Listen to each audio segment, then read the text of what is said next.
For Bedford, Richard Fuller, criticised the current detention system. The current process for detaining women for immigration processes seems to me to be ineffective, costly and unjust.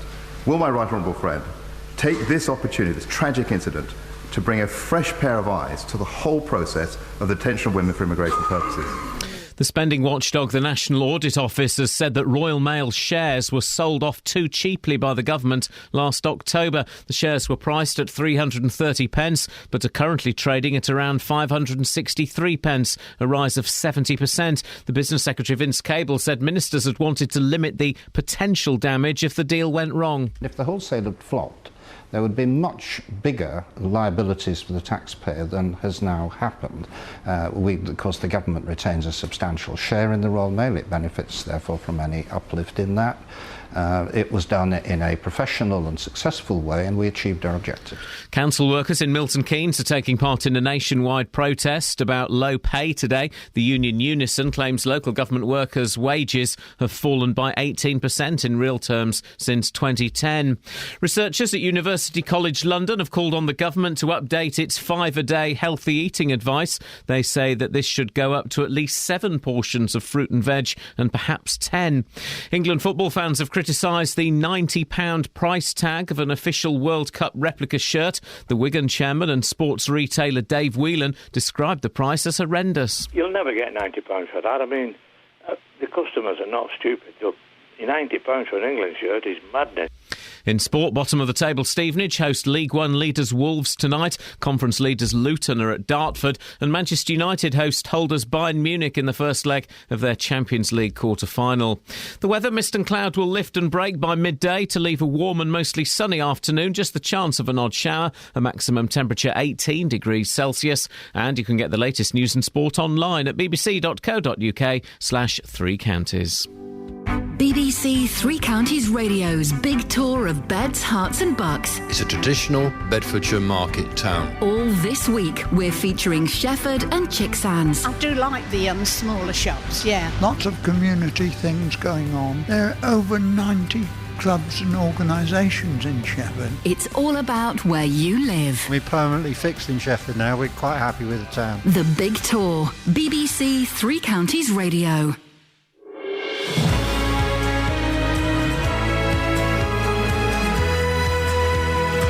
Morning, this is Iain Lee, BBC Three Counties Radio. Lots to talk about this morning, including dementia promises, pay protests and stinky sewers. You've really given up on the menus, haven't you, Catherine? There was a limited amount I could do with that, to be honest. You've given up on the menus. Well, it's what it is. It is what it is. How many portions have you been getting recently? Not as many as I should. Yes. I'm surprised Justin Dealey is still alive. If it's gone up from you're supposed to get 5 portions a day to somewhere between 7 and 10, he don't eat none, does he? Not even in a week, I don't think. He doesn't eat none. I don't eat that many. I'm trying to think how many portions I got yesterday. Well, if the tomato sauce on a Tesco's microwavable pasta and tomato sauce meal counts as 1, then I got 1. I think that's probably about a half, isn't it? I don't eat fruit and vegetables every day. Who does? I had some green beans. That counts. That counts. How many portions do you get, Kelly? I made a smoothie yesterday that had so much in it that I'm pretty much set for the rest of the year. Beautiful. There we go. You can let us know how many portions you get a day. I don't eat fruit and vegetables every day. There's a mouldy banana on the back shelf of my car. I mean, that's not going to get... Might as well give that up. That's just going to... That's not going to happen. No. I don't like bananas. They're only ripe for like 20 seconds. Yeah. Well, I think bananas are the bully of the fruit. They're the real stubborn ones. Yeah. If the fruit was school, bananas are the bully. Yeah, and they do turn everything else. Yeah. Where would you put Satsumas? What, and the ranking of... Yeah. That would be the bullied victim, I would say. Yeah, I think she makes a good point. We can rank vegetables and fruits if you'd like to do that. I'm happy to do that. Literally anything goes this morning. I get paid whatever, so, why bother? Facebook.com/BBC3CR. You can send me a text 81333. Start your text 3CR. Or you can give me a call 08459 455 555. across beds, hearts and bucks. This is BBC Three Counties Radio. Or you can call me Al. Like the pop song by Paul Simon from the 1980s from his Gracelands LP, where he stole African music. You can call me Al. That's what I was referring to. A man walks down the street, he says, why am I soft in the middle now? Why am I soft in the middle? The rest of my life is so hard. I need a photo opportunity. I want a shot of redemption. Don't want to end up a cartoon in a cartoon graveyard. Bone digger, dogs in the moonlight. Far away, my well-lit door. Mr. Beer Melly, get these mutts away from me, you know. I don't find this stuff amusing anymore. If you'll be my bodyguard, I can be your long-lost pal. I can call you Betty, and Betty, when you call me, you can call me out.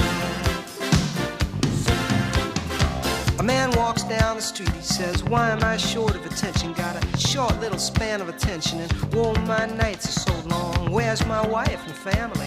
What if I die here? Who'll be my role model now that my role model is gone? He ducked back down the alley with some roly-poly little bat-faced girl. All along, there were incidents and accidents, there were hints and allegations. If you'll be my bodyguard, I can be your long-lost pal. I can call you Betty, and Betty, when you call me, you can call me out, call me out.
This is Iain Lee, BBC Three Counties Radio, 08459 455 555 is the phone number if you want to give us a call, well, about anything, really. But one of the things we're talking about this morning is NHS England will make sure everyone over the age of 75 will have a named, accountable GP from today in a bid to boost dementia detection rates.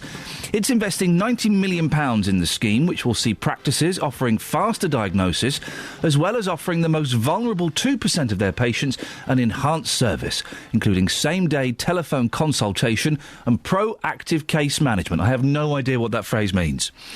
it would suggest the service hasn't been brilliant for dementia patients in the past. Well, we've heard from various callers and guests that perhaps it has been slightly lacking. I'm joined now by Gail Staines from the Alzheimer's Society in Hertfordshire. Morning, Gail. Good morning. Gail, what's your reaction to all of this? Well, anything that enhances the ability for GPs to give their full support to people with dementia is a positive.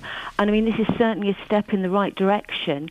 Less than half the people with dementia actually have a diagnosis. So this will support the diagnosis rates. However, and there is a however, we must remember that dementia doesn't just affect people over 75. This was what I thought. 75 seems like they've plucked that age out of the air. Well, in Hertfordshire, we've currently got 13,000 people living with dementia, and of those 13,000, about 5,000 have got a diagnosis. But approximately 250 people have younger onset dementia, which means they've received a diagnosis under the age of 65. So, we mustn't forget this other group of people. Do we know exactly how this will work? Does it just by having a named GP, does that mean the patient will see the same doctor each time? You should have that point of contact, but if I just give the example of Hertfordshire, we have our early memory diagnosis and support services, which is absolutely fantastic. So if someone's worried about their memory, they'll go and see their GP, and obviously as of today, if they're over 75, it'll be a named GP, and then they're referred straight into to our MDAS service. And the Alzheimer's Society has dementia support workers working in those teams, so we can provide really good post-diagnostic support to people. They're in that service for 38 weeks, and then after that we transfer them across to our community dementia support workers. So certainly this is the sort of thing that we want to see rolled out across the country. Why do you think diagnosis rates of dementia are so poor? Is it the doctors not recognising it? Is it the people who may have it not going to the doctors? I think there's a number of reasons. Certainly some people may not want to go to their GP, but dementia is really high up on the political agenda now, and we really want to raise awareness, encourage people if they're worried about their memory to go and see their GP. It's really important to get that diagnosis because people can live well with dementia. Does this go far enough, Gail? Would you like to see more changes? Certainly there can always be more done. We really do need to continue to increase understanding and raise awareness throughout the wider society. We've got Dementia Awareness Week coming up in May. We've got the social action movement to recruit 1 million dementia friends by March 2015. There's lots of work now around dementia-friendly communities, and we've got some leading British businesses coming on board, M&S, Argos, Homebase. So, dementia can affect 1 in 3 of us. We really need to raise that awareness and develop people's understanding. Gail, I appreciate your time. This ridiculous hour of the morning. Thank you very much. There's Gail Staines from the Alzheimer's Society in Hertfordshire. Across beds, hearts and bucks. This is Iain Lee. BBC Three Counties Radio. There we go. So, lots to talk about this morning. We'll talk about the fruit and veg. It's gone up from 5 a day to 7 or maybe even 10 a day. But there's another thing in the papers. Now, I'm not a sports fan, Catherine. I don't know if you've picked up on this. Really? Yeah, I'm not that keen on it. I'm not a fan of man-made fibres, so together we're the team for this story. Well, the New England football shirt is going to cost £90. Now, as a non-football supporting person, it seems like a lot of money. We were speaking to Simon Oxley, who does like football a little bit. I think he would admit that under pressure. I don't think he'd wear a full kit, mind. Isn't it funny? Don't you make assumptions about men you see where kids? I can kind of. You can see an 8-year-old boy in a football kit. Okay, I can kind of dig it. But when you see a bloke in his 40s who isn't a football player walking down the street in a full football kit or out with the kids on a Saturday at soft play, you just think, grow up, mate. What a plum. What an absolute plum. It's like a 70-year-old wearing a Ramones T-shirt. It just doesn't work. My husband wears his Luton Town top when he goes to the match, but I've drummed it out of him for wearing it for casual. I can sort of see that if he's going to the match, but you wouldn't want to go down to Homebase with him wearing that, would you? No. And does he wear the shorts? Because some people wear the shorts. No shin pads. No shinnies. Well, 90 quid... for a football shirt, I'm going to say it sounds like a rip-off. Sounds like daft tax to me. If you're daft enough to pay it, Well, it's 08459 455 555. Are any of you daft enough? That's what she said. Are any of you daft enough to pay it? 90 quid for a football shirt. I tell you what, we need to let's get Justin Dealey on the case. We'll speak to Justin before 7 about this. Travel news for beds, cards and bugs. BBC Three Counties Radio. Good morning. It's a very misty start so far. Looking on the cameras, the M40 in particular looking quite thick between Beaconsfield and the Denham roundabout. On the speed sensors, the approaches to the Kidney Wood roundabout to join the motorway looking congested. Both Airport Way and London Road quite heavy. Also, the A5 southbound looking slow already after Dunstable. I'm Alice Glossop, BBC Three Counties Radio. Alice, thank you very much. 6:16. It's Tuesday, the 1st of April. April Fools. Oh dear, I nearly fell for one in the newspapers. Well, I say nearly. For 12 seconds, I believed you could. That there was a chicken that was laying square eggs. But you can. Oh, come on. No, but you can make square eggs. Yeah, of course you can make them, but you can't pass them. No, I know, but you can make a square egg. There is a machine, isn't there, that makes square eggs? Yeah. Is there? I'm not doing a Did you read that in the paper? You are right. Okay. When we play the next record, Pink and Nate Roos can find something better. Thank you. When there is a machine you can get that makes square eggs. Fact. Do you mean like instead of oval, or do you mean you what? Imagine a square egg. Yeah. Are we talking cuboid or a flat square? We'll get to it in a minute. No, a cuboid, not a flat square. How can you have a flat egg, you muppet? Well, you just cook it in a mould. I'll cook you in a mould. So you're talking about the egg after it's been cracked. Are you thinking about it while it's in its shell? Are you thinking of the square shell egg? Let me. So many things. A £90 million NHS scheme designed to speed up the diagnosis of dementia starts today. Every person over the age of 75 will have a named, accountable GP. Labour are calling for an urgent investigation into the Yarlswood Immigration Centre in Bedfordshire after the death of a 40-year-old woman there on Sunday. And in sport, England football fans have criticised the £90 price tag of an official World Cup replica shirt. Some people have said, "Call blimey, gov, it's a right old con, that is." BBC Three Counties Radio.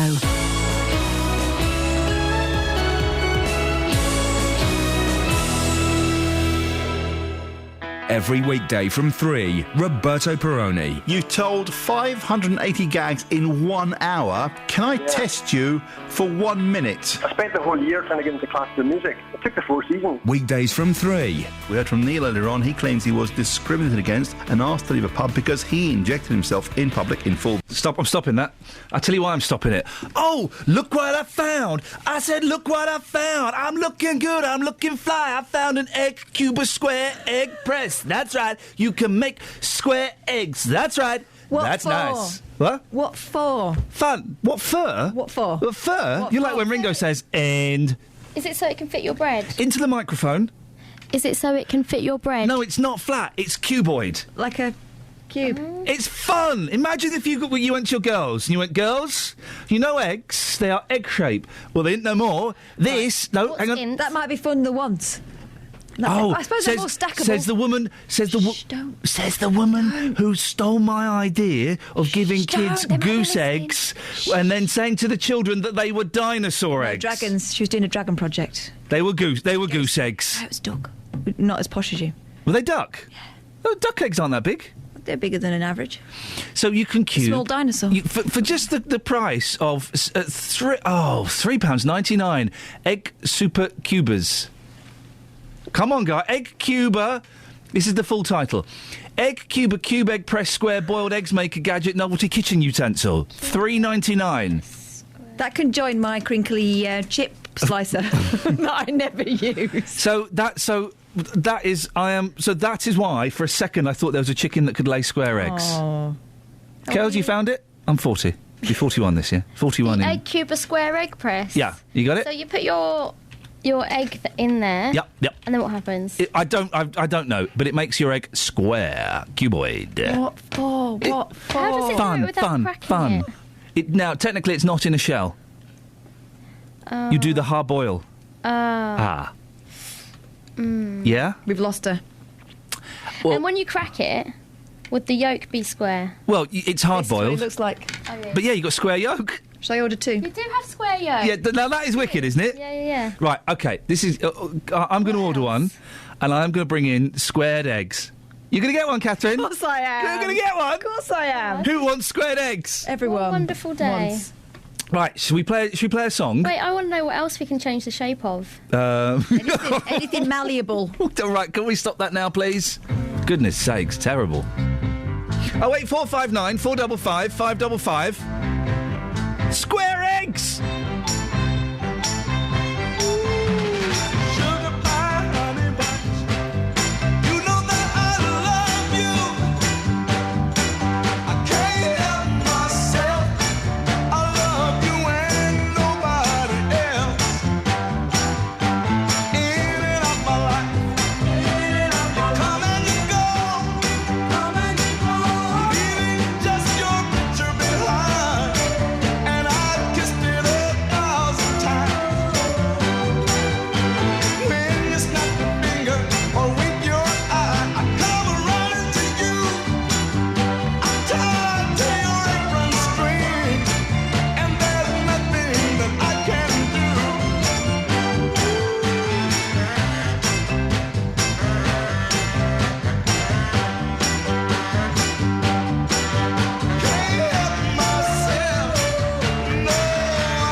Don't tell her that Kelly Betts is trying to remember Joan Rivers' last name. You got it? No, I don't think that's it. It's not. You don't think it's Joan Rivers? Joan Rivers' last name is Rivers. I'm talking about someone else. It's Joan Rivers you've just been trying to describe. Wait, it is Joan Rivers. Thank you very much. There we go. You see? 08459 455 555 is the phone number. Now, Milton Keynes council workers will be protesting outside their offices this lunchtime in a row over pay. Unison claims its members who work in social care and schools are struggling to make ends meet. Well, to find out more about this, I'm joined by Caroline Rain, who is the union's area organiser. Morning, Caroline. Good morning. So what exactly is this strike about, or this protest? It's not a strike, it's a protest, and it's actually part of a national protest.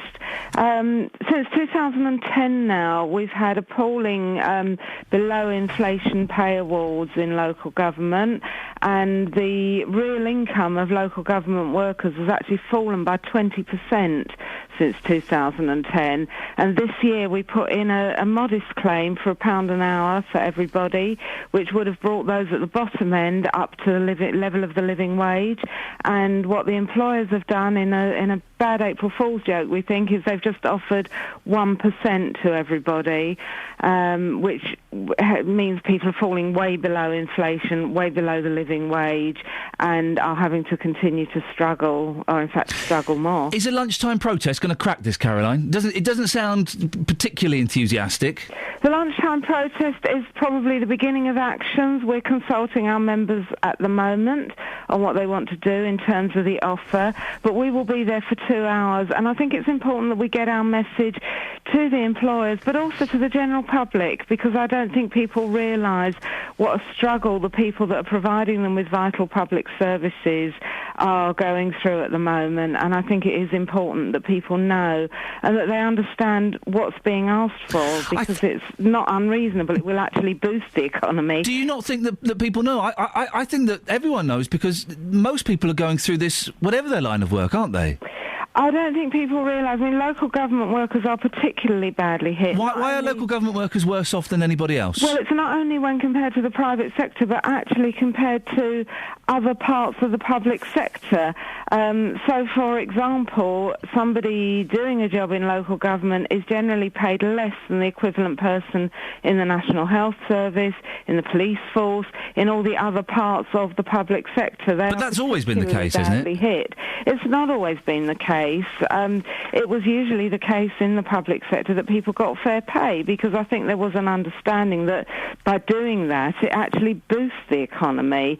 In fact, there's been studies done that have shown for every £1 a local government worker earns, 50 pence of that is actually spent in the local economy, boosting local businesses. Still get a pretty decent pension, don't you, compared to a lot of other people? Well, sadly, this means no, because pension is based on earnings. So, but compared to other people who slip, so does real pension. But Caroline, compared to other people who don't get the pension like this and have to contribute themselves, it's still a pretty good deal, isn't it? Local government workers do contribute to their pension, and they have to contribute considerably more than they did. It's not a handout. But still less than deferred pay. Still less than people in the private sector. Not necessarily. I mean, it depends where people are. It's certainly considerably less than people at the higher ends of the private sector.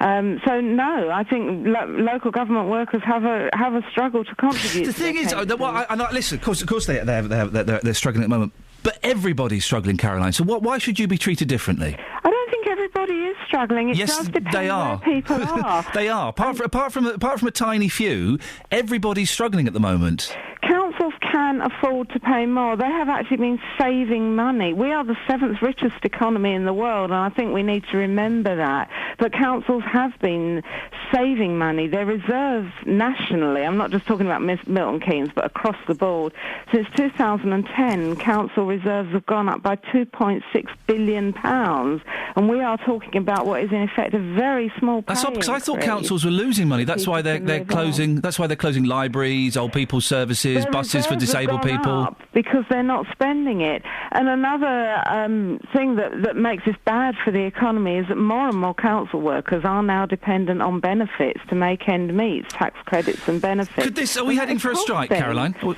we heading for a strike? Possible. At the moment, we are consulting our members on whether they wish to accept or reject this 1% offer. If they reject, we will then have an official ballot for strike action. We will know more when this consultation ends towards the end of April. And where and when is this happening today? Today, this is happening at Milton Keynes Civic Offices between 12 and 2. We will be there with leaflets and information, so anybody passing by would be very happy to speak to them about what's happening and give them more information about the protest. Caroline, thank you very much for your time. It's Caroline Rain, Unison area organiser. 08459 455 555 is the phone number. Listen, while I empathise with their cause, it's interesting, isn't it, that Caroline's saying, I don't think people know just how much these people in social care and working in schools, how much they are struggling. But yet she didn't seem to know how much other people were struggling outside of those areas as well. She seemed to think that it was rosy for everybody else. For a small few, it is. Hey, listen, I'm doing all right. I'm not as much as I was 5 years ago, but I'm doing all right. The small numbers of bankers will be doing all right, the bigwigs. But most other people are struggling. They're not getting pay increases. They're getting reduced hours. They're losing the money, so... My weekly shop's more expensive than it's ever been. Yep. That's when you notice it, isn't it? When you just haven't got so much left at the end of the month, if anything. Oh, look, Kels wants to have a cough, look, but she daren't as the microphones are on. Yep, she did it. 08459 455 555. Travel news for beds, cards and bugs. BBC Three Counties Radio. Very foggy this morning, especially in Bucks. On the speed sensors at the Black Cat roundabout, the A1 northbound is heavy going. Also in Kingston, heading towards the M1 from Milton Keynes, Standing Way looking slow between the Brinklow roundabout and the Kingston roundabout. The A5 northbound also struggling just after Dunstable, but public transport's all looking good. We've got no reported problems. I'm Alice Glossop, BBC Three Counties Radio. Across beds, hearts and bugs. This is BBC Three Counties Radio.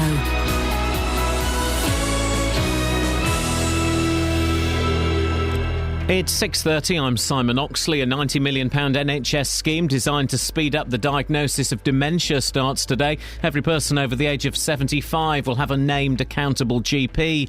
Labour are calling for an urgent investigation into the Yarlswood Immigration Centre in Bedfordshire after the death of a 40-year-old woman there on Sunday.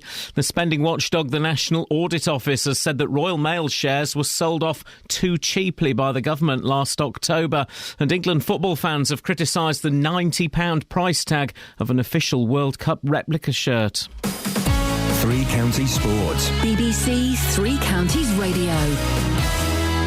Bottom of the table, Stevenage hosts League One leaders Wolves tonight. Victory would lift Graham Westley's side out of the relegation zone. It's a great opportunity. They're going to be buzzing. I'm sure the place is probably going to be full here. It's going to be a great game to play in. I'm sure all the lads are going to be coming in looking fresh and fit in the morning, trying to show me that they're up for it. Luton Town are at Dartford in the conference. The Hatters are 13 points clear at the top of the table, despite defeat at the weekend. 1 month to go for John Still's side. You know, from where we were when I looked at it at the start of the month to where we are, I'm actually delighted. Well, you know, to be in this last month of the season, to be in this position. I think the last two games, if we could have got something at Grimsby and something at Halifax, we could have come away with something, 2 points, and gone, great, well, we got a point more than that. And there's commentary on Stevenage and Luton in tonight's Three Counties Sport from 7. Manchester United host holders Bayern Munich in the first leg of their Champions League quarter-final. David Moyes says his team can cause an upset. The pressure's equally balanced because we want to win the game as much as Bayern Munich do. We go into the game knowing that on our day we're as good a side as any. We have to show it more often than we've done, but I've got great belief in the players.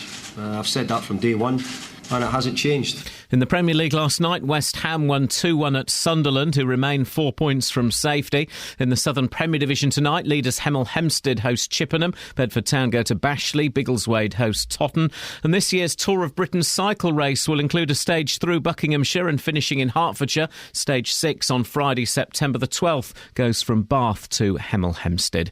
BBC Three Counties News and Sport. The next full bulletin is at 7. Simon Oxley. Good morning. Yes, now listen, I haven't forgotten about that £5 you're going to owe me at the end. It's looking fairly safe. What's the bet that Luton won't go up? That was it, yeah. Yeah. Well, how many points ahead are they? 13. Oh, they were 17 the other day. Well, you know, they were 17 the other day.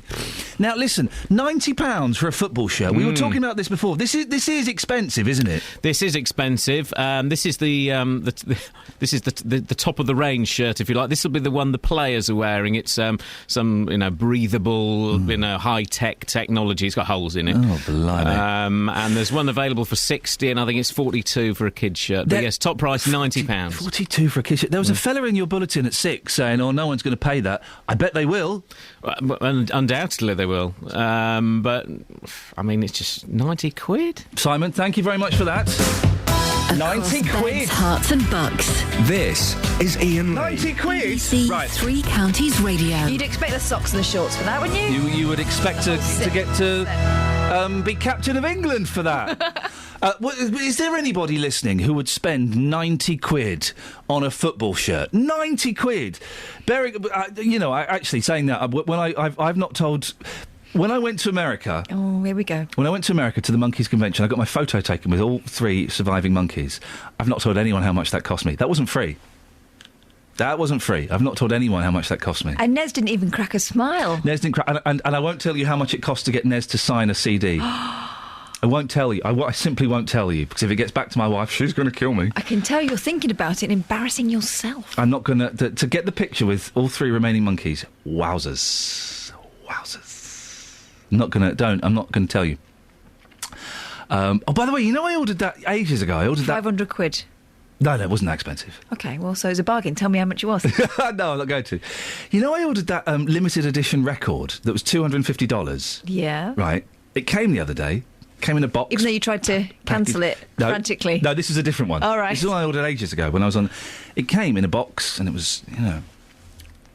My boys opened the box and poured water in it. Now, that's real. The fact that they are still breathing and one of them can still walk, that proves how much I love those guys. Little so-and-so. Where was it? Did you not put it in some sort of vault? No, because... and I've had to have... my wife allows my kids to open my post. Really? Yeah. Until I said the other day, could you stop allowing the kids to open my post? Oh, it's difficult. No, it's not difficult. When it comes, don't let them anywhere near it. They poured water in a really expensive box. How much did that box cost? I can't tell you.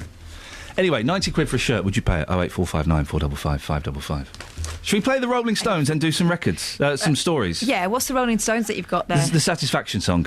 Oh. No, I mean, I don't... I'm a bit bored of that one. Can we not have another one? I don't really like the Stones. Well, I don't mind them, but that song, it's like... it's probably good. I mean, it is a good song, but is it the only good song? Paint It Black, The Last Time, Get Off My Cloud, Honky Tonk Women, Jumping Jack Flash, It's All Over Now, Brown Sugar, Not Fade Away, Let's Spend the Night Together, Plundered My Soul, Doom and Gloom. Doom and Gloom's quite good. Doom and Gloom is first thing in the morning, really? We're going to play that to them? Yeah, should we play that to them? Otherwise, this is good, this will wake them up. What about, hey, you? What? Get off my cloud. Get off my cloud.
quite like that. Sounded like Stones by Numbers. Well, it's a recent one. I quite, Baby, won't you dance with me? Yeah. What part of America is Mick Jagger from? The South, I think, the way he talks. Probably the South. Now, we're going to go through the papers. We have to... What are you doing? Jagger. Oh, they couldn't leave it, could they?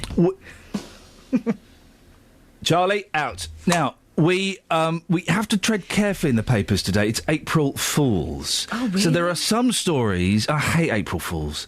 There are some stories that might be jokes or might not. So we're treading carefully. Maybe the £90 for an England shirt is a joke. No, it's in every newspaper. It's a joke if any Muppet would pay that. Let's ask Harry and Hitchin. Harry, would you pay £90 for a football shirt? Yeah. Oh, shirt, football shirt. Oh, I thought you meant a dress shirt. Yeah. Jeffrey? No, it's Harry. Not today, thank you very much indeed. What else have we got? Well, the front page of the Sun. Britain has something to be proud of. Something to be proud of. It's a British record has been set. A grandad at the age of 27. No. Well done, sir. Well done, that man. Oh, it's a jailed killer. Oh, dear, it's a jailed killer. I didn't realise that. We won't applaud that. Jailed killer's daughter is pregnant at 13. A murderer in prison has learned he is to be Britain's youngest grandad at the age of 27. His daughter, born when he was 14, is now 13 and pregnant by a lad believed to be the same age as her. Well, it's funny how they concentrated on him rather than the tragedy of a 13-year-old girl getting pregnant. Well done. Hey, listen, I'm furious with Amazon. Other disappointing online retailers are available. How can you be furious with someone that's just offered me an egg topper? Because... What's an egg topper? Apparently, it's something we all need. You know, instead of using your, you got all your boiled egg and you use your spoon or maybe a knife to get the top off. Yep. You should be able to just suction that bad boy away with a spring-loaded implement. Wow, you can suck the top of an egg off these days. So I ordered, ages ago, the Disney cartoon Frozen on DVD. Yeah, so did Digital I. versatile disc. And it came out the other day, and I got an email yesterday saying, sorry, we messed up. Yours is going to be a day late. Oh, I got mine. What? Yeah, we watched it. Well, I say we watched it. My little one watched half of it and then wandered off outside, and I watched the rest on my own. Good, though, isn't it? Oh, I don't know, because I can't remember it. I had to leave the cinema halfway through because one of my boys got agitated, so the DVD isn't right. Anyway. Hey, Ian, let it go. Ugh. Let it go. Disney movie Frozen has become the highest-grossing animation of all time, taking a whopping £643 million. I'm not surprised. It's brilliant. That's more than Toy Story. Mm-hmm. Jeez. But the merchandising's been really quick with this one, hasn't it? I wonder how much of that is actually to do with the film and how much is to do with all the add-on bits and bobs. Because Toy Story took a while. That's just the film. That's just the film. Wow, that's just the movie. I thought the cinema attendance had dropped off since it's so expensive. Well, Toy Story 3 took £638 million at the box office. That really? I can't. Really? Anyway, my DVD's not turned up. Thanks a lot for nothing, Amazon. I'll tell you what happens if you want. Oh, well, no, don't bother. What have you got in the papers? Oh, this is lovely. A story of a lovelorn pensioner who's launched a desperate quest to find his old flame so he can leave his life savings to her. I think it might be me. Herbert Riley, 83, fell head over heels for Reenie after he met her at a dance hall when he was 24. Oh, I bet she was hot stuff. Mr. Riley has not spoken to her for 55 years, has no photo of her and can't even remember her surname, Ian. Yeah. But they danced together in Stockport, Greater Manchester, several times a week and knew each other for 4 years before she left him to marry a man she'd only just met. She's probably dead. Former engineer Mr. Riley, who now lives in Longsight, Manchester. Oh. Not a nice place? Oh. You probably ain't got that much to leave her. Said it was 3 decades before he saw his true love again, working at a bakery in Reddish, Stockport in the 1980s. But he struggled to pluck up the courage to speak to her before work took him to Birmingham. Now he's had 10,000 leaflets printed and taken his bicycle in an attempt to track her down. Oh, he's got a bike. One final time. Oh, dearie. Oh, that's so sad. She's probably dead. And did he not marry her or anything? Has his life been a lonely journey? He did marry in 1959, but his wife died of leukemia 4 years later at the age of 34. He has no children and never married again. Oh, that is sad, bless him. Well, where's Reenie? Reenie! Reenie! Where are you, Reenie? Reen! That is sad, isn't it? Bless him. Well, I hope he finds, Hang on. I have 2 brothers who don't need my money. Oh, in that case, jog on, fella. Travel news for beds, cards and bugs. BBC Three Counties Radio. On the speed sensors, as you leave Hitchin to join the A1M, the A602 looking busy. Then the A1M itself southbound already slow around junction 7 for Stevenage. On the major routes, the M1 London bound, heavy going between junction 10 for Luton and 9 for Redbourne. And the M25 anti-clockwise looking slow between junction 21 for the M1 and 20 for Kings Langley. Public transport has no reported problems. I'm Alice Glossop, BBC Three Counties Radio. Thank you very much. 6:46, it's Tuesday the 1st of April. I'm Iain Lee. These are your headlines on BBC Three Counties Radio. A £19 million NHS scheme designed to speed up the diagnosis of dementia starts today. Every person over the age of 75 will have a named, accountable GP. Labour are calling for an urgent investigation into the Yarlswood Immigration Centre in Bedfordshire after the death of a 40-year-old woman there on Sunday. And in sport, bottom of the table, Stevenage hosts League One leaders Wolves tonight. Conference leaders Luton are away to Dartford. And purely for my own financial gain, I hope that Luton don't win. Let's get the weather with Kate Kinsella. Beds, Herts and Bucks weather. BBC Three Counties Radio. Good morning. There's a bit of mist and fog out there this morning for parts of Berkshire. The Met Office has issued a yellow weather warning for the fog. It will eventually start to lift and then we're going to get some sunny spells. Potentially a very warm day on the cards as well. Light winds and it's really going to feel rather pleasant with a maximum temperature up to 19 Celsius. Overnight tonight should be dry. Now the sunshine this afternoon could spark off 1 or 2 showers, but for most of us this is fairly unlikely. There is a possibility throughout this evening we may get 1 or 2, but eventually they will dry out if you get any at all, and we'll get some clear spells. That will allow the mist and fog to develop later on overnight. Not quite as extensive as the night we've just had, but still rather misty nonetheless. Minimum temperature down to around 6, maybe 7 Celsius. A dull start tomorrow morning, but gradually it will brighten and sunny spells developing. In the sunshine, the temperature gradually starting to warm up. The maximum tomorrow, again, 19 Celsius, possibly even 20 Celsius later on tomorrow afternoon. That's your forecast. Nick Coffer on BBC Three Counties Radio. How about a bit of murder and death, particularly local murder and death from the 19th century? I mean, one of the crimes in the book, I think there's a potential there for miscarriage of justice. Here until 3 o'clock this afternoon. More great music to come in the next 2.5 hours. Every once in a while, I like a little bit of epic on this programme. Nick Coffer. Today, I'm just outside of Aylesbury at Stoke Mandeville. I'm at Hula, which is an animal rescue centre in the paediatrics ward of the L&D Hospital. I'm in St Albans. Nick Coffer, weekdays from 12 on BBC Three Counties Radio. So we're going through the papers. You've got to tread carefully today. April the 1st, April Fools. You found... what was the one you just showed me? There are tricks at every turn. This has got to be nonsense. This is an A to Z of ridiculous health complaints, one of them being fractured fingers through undoing bras. Really? No. What's the bra made of? Yeah.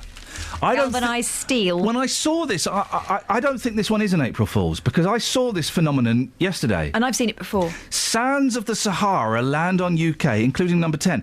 Cars coated by desert dust blown up into the air 2,000 miles away. I took the boys swimming yesterday on my own. Oh, flippin' heck. You know you get the wristband with your locker key on? Yes. Right, I had it around my wrist. My boy said, can I hold it? It was the pool wasn't that deep, so I was like, yeah, go on, you can hold it. Whoa. You never let them hold the key. Well, it was just easier to. And then I told him, where's the key gone? Don't worry, Daddy, I've hidden it somewhere special. Where have you hidden it? Down come the trunks. He's hidden it down there. You don't put the locker key by your winkle. For goodness sakes. Anyway, I came out and there was a car next to me that was covered in sand. I said covered, it wasn't buried, but it had sand all over it. Did you see any of this yesterday, Just? What was that, boss? Boys with cars with sand on them. No. Oh. Well, where were you, in Blackpool or something? Oh, no, this is Saharan sand. I don't think this one is an April Fool's. No, I think it's true. I've heard it before. This is a genuine. Genuiner. Genuiner, yeah. Justin? Yes? One thing that we've considered the possibility of it being an April Fool's is this blooming football shirt for 90 squids. I still think it is an April Fool's, but then again, it's in all the papers this morning, and if it was an April Fool, it would be a very big one, because they're talking about the Football Association and England. I mean, £90 for an England football shirt. What is the world coming to? Do you get the shorts, socks and shinnies with that? No, you don't. You don't at all. Oh, no. So the match shirt is £90, the shorts are £25, and the socks are £12. £12 for a pair of yeah, socks? Exactly. I mean, this is just incredible, because everyone wants to support their country for the World Cup coming up. But £90 for an England shirt, I just think is absolutely shocking. So you say everyone, Justin. You don't watch international matches, do you? I take an interest, but put it this way. It's stories like this which has put me off international football, and football in general, because the other week I went to a Premier League game and I had the cheapest seats in the ground, and that cost me £40. Flippin' heck. So they're just ripping people off. You've been out talking to people this morning already about this shirt, have you? Yes, I was shocked by it. You were shocked by it. Now, let's see if the people of Luton are also shocked by it. Here's what happened. Steve, you know about this already. £90. I wouldn't pay £90 for it. I certainly wouldn't. It's far too expensive. People that do, I believe, are rather silly. Everyone wants to wear this shirt. Everyone wants to support their country, but at that price, they're just pricing the fans out of the market, aren't they? Absolutely, yeah. I think people should boycott them, then the price will come down. Trevor, take a wild guess. There is the new England shirt. How much do you think that would cost? About £45. No, keep going. 50. Keep going. 55. No, £90. Gotta be joking. Rip off. Well, I don't think it's worth £90. What would you pay for it? About 40, 45. Is that just ripping off the fans? Well, it is really, isn't it? You get thousands of fans going to a game and that, and they got to pay for one of them £90 at a time. They ain't going to be too happy, are they? That's a rip-off. I'd never pay £90 for a football shirt. So have you bought England shirts in the past? Yes, I have. I think I spent about a maximum of about 35 to 40 quid. £90 is too much for a T-shirt. Apparently it's got cooling technology, though. Yeah, I can get a cooling technology T-shirt from Sport and Soccer for less than that, so... I mean, it does seem a bit much, doesn't it? And that's just for the shirt, of course. If you want the kit, you're looking at far more. Do you think that's unfair on families whose children will be saying to their parents, I want that because I can see my heroes wearing it? It's unfair. It is the cost of it is unfair for an industry that's already making so much money anyway. So it's not an applicable price for the current financial market. The thing is someone is going to buy it. Some muppet is going to buy it. Well, personally, I think you're a mug if you go and buy this, because in all the newspapers today, also over social media, what they've done, Twitter, Facebook, that they've done a cheaper version, so you can buy a T-shirt for $14.99, a Nike T-shirt, an England patch for £1, and that will cost you $15.99 for the shirt instead of paying $90. But one man mentioned there, if people boycott this, the price might come down. I don't think that price will ever come down. Unfortunately, that is just the state of football today. The FA saying, well, don't blame us, it's Nike. Well, hang on a minute. You employed Nike in the first place. That is the state of English football, ripping off the fans. Here's a crazy idea. If you're tempted to buy your kid one of these shirts because he likes football, why don't you just buy him a football or her a football? The thing is, though, if you look at the... No, girls like football too. Get him a football. Let him actually know what the game's about rather than just poncing about wearing a shirt. Push him over in the mud and kick him in the shins. Let him know what the game's about. But if you look at the photo shoot here, you've got Steven Gerrard, you've got Wayne Rooney, you've got all the big players. You know, kids look up to these players, and if they're wearing this shirt, this cooling shirt for £90, that they are the heroes to the kids. So the kids are going to say to their parents, I want this shirt because they're wearing it. Hey, guess what? Just moving off on a slight tangent. We're supposed to eat 5 fruit and veg a day. We're not. It's gone up to between 7 and 10 fruit and veg a day. I don't come anywhere close to that. I don't think, apart from some tomato sauce and some pasta yesterday, I didn't come anywhere near a vegetable. What, you must be almost dead. Yes, I am, and I think again that this could be an April Fool's. Putting up up to 10. Come on. Come He's on. not believing it. You're not buying this one? No, I had some appetiser last week, and apparently that's part of your 5 a day. Counts for 1. So there you go. I was in. Could you? What are you up to this morning? I know you're busy. You've got bits and pieces to do. We're going to be talking about dementia. The new story talking about there. Probably more on the England shirt, and whatever you're after. Well, really. do the English shirt. If you get a chance, if you could just kind of suss out how much fruit and veg people of Beds, Herts and Bucks eat at the moment, if they're anywhere close to sort of 7, 8, 9 pieces. It's expensive as well. They want us to be healthy. Put the prices down. Thank you very much. That's Justin. Thank you very much indeed. Always passing the As if the price would responsibility be a factor. to somebody else. That was fun. Yeah, I enjoyed it. We need to get Justin to eat some fruit, don't we? We need to get him to eat a banana in public. In public? That ain't never going to happen. 08459 455 555 is the telephone number if you want to give us a call about any of those things. Thank you, Catherine. Thanks. Out. I'm going then. Oh, can you get the kettle on? Well, don't ask for the world. Thank you very much.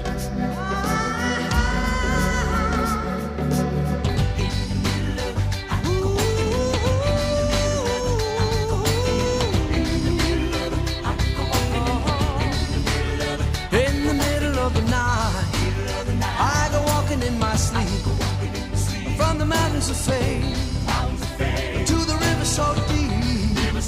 I must be looking for something sacred I lost. But the river is wide and it's too hard to cross. Even though I know the river is wide, I walk down every evening and stand on the shore. I try to cross to the opposite side so I can finally find what I've been looking for. In the middle of the night, I go walking in my sleep through the valley of fear to a river so deep. I've been searching for something taken out of my soul, something I'd never lose, something somebody stole. I don't know why I go walking at night, but now I'm tired and I don't want to walk anymore. I hope it doesn't take the rest of my life until I find what it is I've been looking for. In the middle of the night, I go walking in my sleep through the jungle of doubt to the river so deep. I know I'm searching for something so undefined that it can only be seen by the eyes of the blind. In the middle of the night.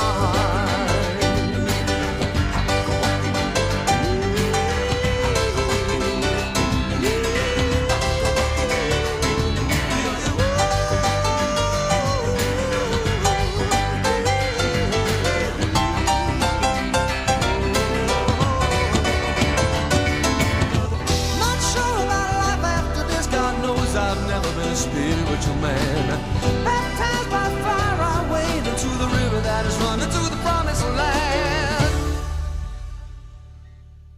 In the middle of the night, I go walking in my sleep through the desert of the truth to the river so deep. We all end in the ocean, we all start in the streams. We're all carried along by the river of dreams. In the middle of the night. In the middle of it, I go walking in the middle of it. I go walking in the middle of it. I go walking in the middle of it. I go walking in the middle of it. Oh,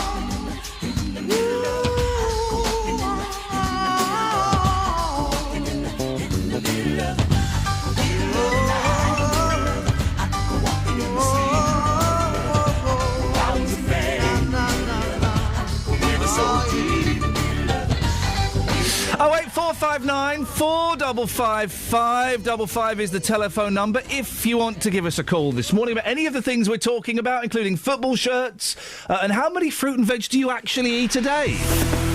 There's nowhere near 7. News for Beds, Herts and Bucks. BBC Three Counties Radio.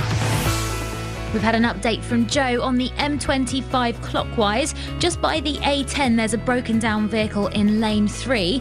Then on the anti-clockwise carriageway, there's been a multi-vehicle accident that's just happened. So vehicles are facing in the wrong direction there, and the ambulance has only just turned up. We've already got queues building there, so that's around junction 25 for Enfield. Problems on both carriageways. On the speed sensors heading towards Aylesbury Vale Parkway from the centre of town, the A41 looking heavy. Public transport has no reported problems. I'm Alice Glossop, BBC Three Counties Radio. Alice, thank you very much. Gosh, we've just been sent a link for a sports shirt that costs more than the £90 England shirt. What is it? I'll tell you after the news with Simon. Local and vocal across beds, hearts and bucks. This is BBC Three Counties Radio.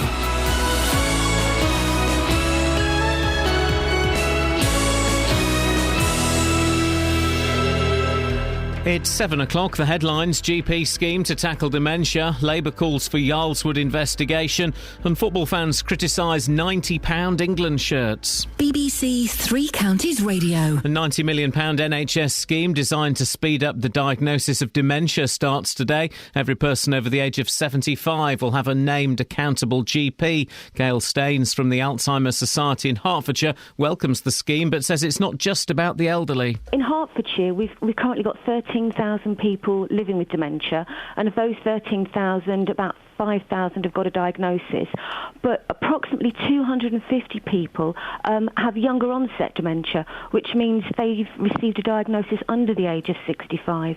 So, we mustn't forget this other group of people. Labour are calling for an urgent investigation into the Yarlswood Immigration Centre in Bedfordshire after the death of a 40-year-old woman there on Sunday. Shadow Home Secretary Yvette Cooper says the investigation must also examine reports of sexual abuse and bullying of vulnerable women by staff. Speaking in the Commons, the Conservative MP for Bedford, Richard Fuller, criticised the current detention system. The current process for detaining women for immigration processes seems to me to be ineffective, costly and unjust. Will my right honourable friend take this opportunity, this tragic incident, to bring a fresh pair of eyes to the whole process of the detention of women for immigration purposes? The spending watchdog, the National Audit Office, has said that Royal Mail shares were sold off too cheaply by the government last October. The shares were priced at 330p, but are currently trading at around 563p, a rise of 70%. The Business Secretary Vince Cable says ministers wanted to limit the potential damage if the deal went wrong. Council workers in Milton Keynes will stage a protest about low pay this lunchtime. The union Unison claims local government workers' wages have fallen by 18% in real terms since 2010. Caroline Rain is Unison's area organiser. Councils can afford to pay more. They have actually been saving money. Their reserves nationally, I'm not just talking about Milton Keynes, but across the board, since 2010, council reserves have gone up by £2.6 billion. Researchers at University College London have called on the government to update its 5-a-day healthy eating advice. They say it should go up to at least 7 portions of fruit and veg and perhaps 10. England football fans have criticised the £90 price tag of an official World Cup replica shirt. The Football Association says it doesn't get involved in pricing, but these fans in Luton this morning aren't impressed. I wouldn't pay £90 for it. I certainly wouldn't. It's far too expensive. People that do, I believe, are rather silly. That's a rip-off. I'd never pay £90 for a football shirt. About £45. No, keep going. 50. Keep going. 55. No, £90. Gotta be joking. In sport, bottom of the table, Stevenage host League One leaders Wolves tonight. Conference leaders Luton are at Dartford. And Manchester United host the holders Bayern Munich in the first leg of their Champions League quarter-final. The weather, mist and cloud, will lift and break by midday to leave a warm and mostly sunny afternoon. Still the chance of an odd shower, though. A maximum temperature 18 degrees Celsius. And you can get the latest news and sport online at bbc.co.uk/3 counties.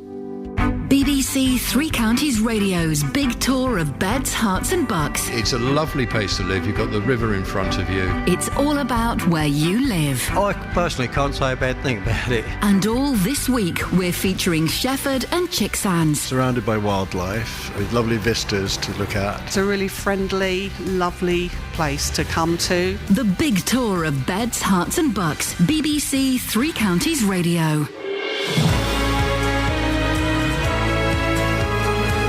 Morning, this is Iain Lee, BBC Three Counties Radio.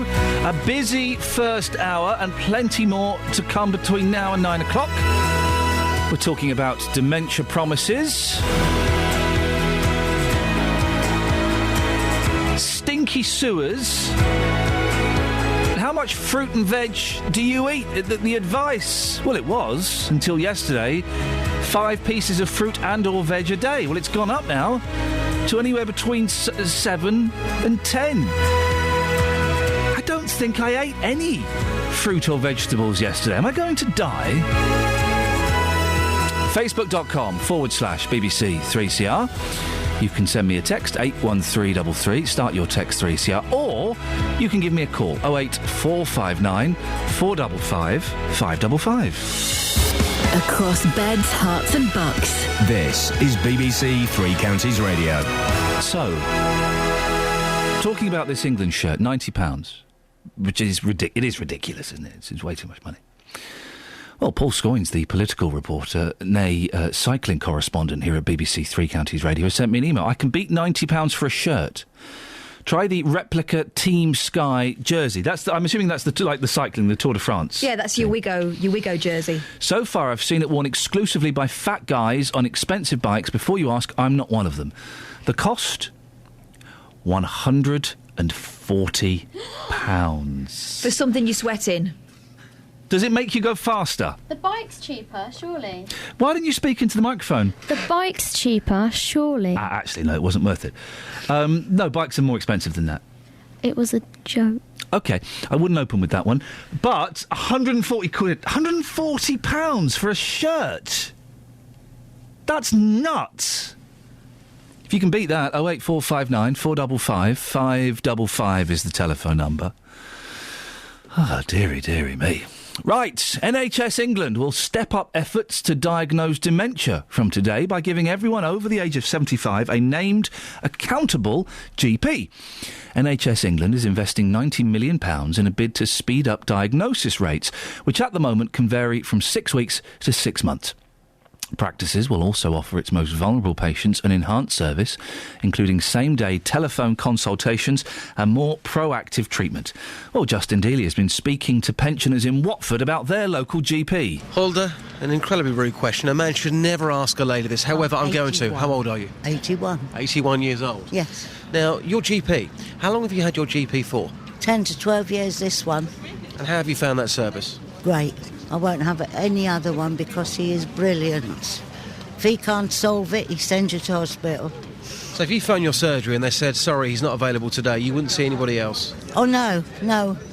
I'd make another appointment for that. How important is that relationship to you between yourself and your GP? Because you sound very, very close. Just how important is that to you? We are very close. I can talk to him and I don't feel ill at ease with any complaints I've got, and he just sits there and listens. And you have full faith in him? Yes, I have. Do you think it's really important for over 75s to have the same doctor? Well, I do. Think it is. Oh, no, I have a regular doctor, but they only work part-time. So if there is an emergency, then I have to see one of the others. Yeah. It doesn't happen very often. In fact, I can only think of it happening once before. And how good is that bond between yourself and your GP? Oh, yeah, perfect. Yeah, they are looking after me very, very well. Do you think it's really important that yourself, I know you say that when she's not there, you see somebody else, but that's in rare occasions. Do you think it's really important, really beneficial to you that you see the same doctor every time? Definitely. Tell me why. Well, there's continuity. She knows what to look for. When you're over 80, she asks me the questions that are relevant to me. Takes an interest in my general well-being. Long may it continue. Good for you, sir. Thank you so much for your time. OK. Well, that's Justin speaking to residents of Watford, joined now by Margaret Morgan Owen from Buckinghamshire. Margaret, you were your husband's carer for a long time, weren't you? Yes, I was indeed. Tell me about Alistair. What was he like before his diagnosis? He was a very funny man, a very amusing, highly intelligent and very, very good company. And when did you realise that there was something not quite right with him? Well, it came on very, very gradually, and he was the first person who really noticed that his memory wasn't excellent. And it was little things. I mean, he was a great do-it-yourselfer, and I think the first time I really realised that there was something wrong was he couldn't put up a curtain rail. And it progressed from that, did it? And then gradually became more serious over time? It gradually became more serious. He saw the local GP who told him he had memory problems, which didn't really help because it didn't really define what it was. And then we got referred to a consultant and we had the diagnosis. And once we had the diagnosis, it was a relief to both of us because we knew what was going on. And services became available. And what was the diagnosis? Was it Alzheimer's or was it another kind of form of dementia? Alzheimer's and vascular dementia. Right, OK. So, yes, it must have been a relief for both of you to be able to put a name to it. Yes, indeed. How long did it take from your first doctor's visit to getting a diagnosis? Probably a couple of years. Wow, really? Yeah. A confirmed diagnosis. And I believe things are better now, but it can still take a very long time. And at what age did Alistair start getting poorly? I would say his early 70s. His early 70s, yes. It's frustrating for the person. I remember my granddad had Alzheimer's, and he was aware that something was wrong.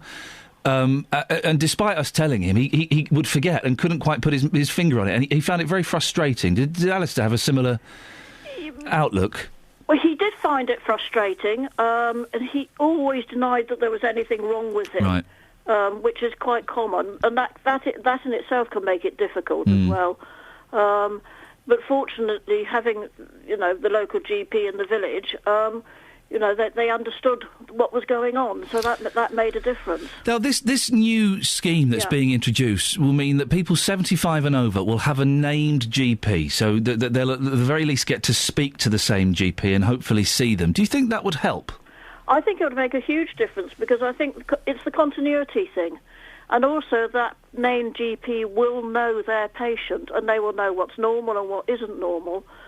And I think if you see lots of different GPs, you don't get the continuity. I think it's important for both parties. I think it's important for the GP and I think it's important for the patient, particularly for somebody with dementia. Familiarity is really, really important. What about the age, 75? Personally, I think that's a bit late because you do get early onset dementia. So I personally would like to see it at say, 70 or... Perhaps more controversially, I think once there is a confirmed diagnosis of dementia, then you should have a named doctor, whatever the age. I agree with you. I think that you should. I think continuity, particularly for people with the memory problems, the continuity and routine are all very beneficial, aren't they? It makes a huge difference. Alistair's routine was very, very important to him. And it was a safety. It was it was familiar on what was normal, and it gave him a structure and safety, and that is really, really important. Margaret, can I hear a cat mewing in the background there? I'm afraid you can. Yes. It's a noisy little thing. Who's that?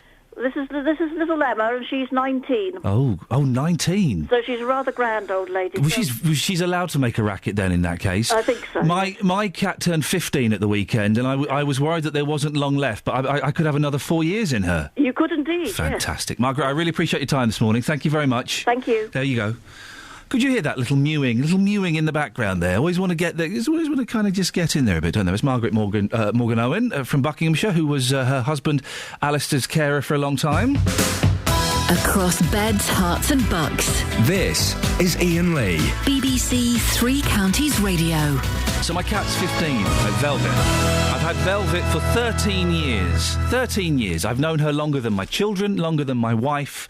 13 years. And we're talking to the boys about her birthday, and we went out and we bought some presents. We bought a little cat toy, and we bought some cat treats, and we bought some nice chicken and stuff. And so, Daddy, how old is Velvet? She's 15. Oh, okay. So she might die. Yeah, do you know what? She might die. She will die, and it could be soon. We might have a few more years. Oh. When she dies, can we get a guinea pig? Wow. Isn't that cold? They are cold a bit, aren't they? When she dies, can we get a guinea pig? Right. No. Good question. It is a good question. The answer is no. We've got that flipping rabbit, and which, boys, you don't seem to take that much interest in anymore. It's just me. That was literally knee-deep in rabbit poo yesterday. Not literally, that would be obscene, but there was a lot of rabbit. I got rabbit poo on my jeans, in fact. We are not. It's all right. It's only hay, isn't it? No, well, they're those pellets. I was in. Here's a story for you parents. So I was at home the other day, and I was putting the kids to bed, and I noticed something on the floor. I thought it was a sultana. I picked it up, and I'm squeezing it. No, you didn't. It wasn't a sultana. It was a poo.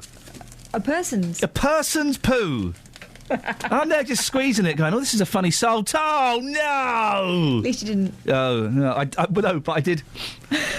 You have As to. a parent, you sniff everything. You sniff everything these days. 08459 455 555 is the telephone number. It's BBC Three Counties Radio. This is Iain Lee. It's 7:15. Let's get the travel news now with Alice. Travel news for beds, cards and bugs. BBC Three Counties Radio. On the M25 anti-clockwise, there's been an accident involving multiple vehicles around junction 25 for Enfield. Queues at the moment already going back to junction 27 for the M11. On the clockwise carriageway just before junction 25 for Enfield, a vehicle's broken down in lane 3, and that's causing congestion on the sensors back to junction 24 for Potters Bar. Thanks to Joe for phoning in with updates. On the M1 at London bound, things are heavy going between junction 10 for Luton and 9 for Redbourne. And on the speed sensors between Amersham and Chalfont St Giles, London Road looking heavy as you approach Chalfont St Giles. Public transport has no reported problems. I'm Alice Glossop, BBC Three Counties Radio. Thank you very much, Alice. Excellent as always. 7:16. Tuesday, the 1st of April. I'm Iain Lee. These are your headlines on BBC Three Counties Radio. A £90 million NHS scheme designed to speed up the diagnosis of dementia starts today. Every person over the age of 75 will have a named, accountable GP. Labour are calling for an urgent investigation into the Yarlswood Immigration Centre in Bedfordshire after the death of a 40-year-old woman there on Sunday. And in sport, England football fans have criticised the £90 price tag of an official World Cup replica shirt. If there's anybody out there who can explain to me and justify £90 for a football shirt, could you give me a call? 08459 455 555. BBC Three Counties Radio.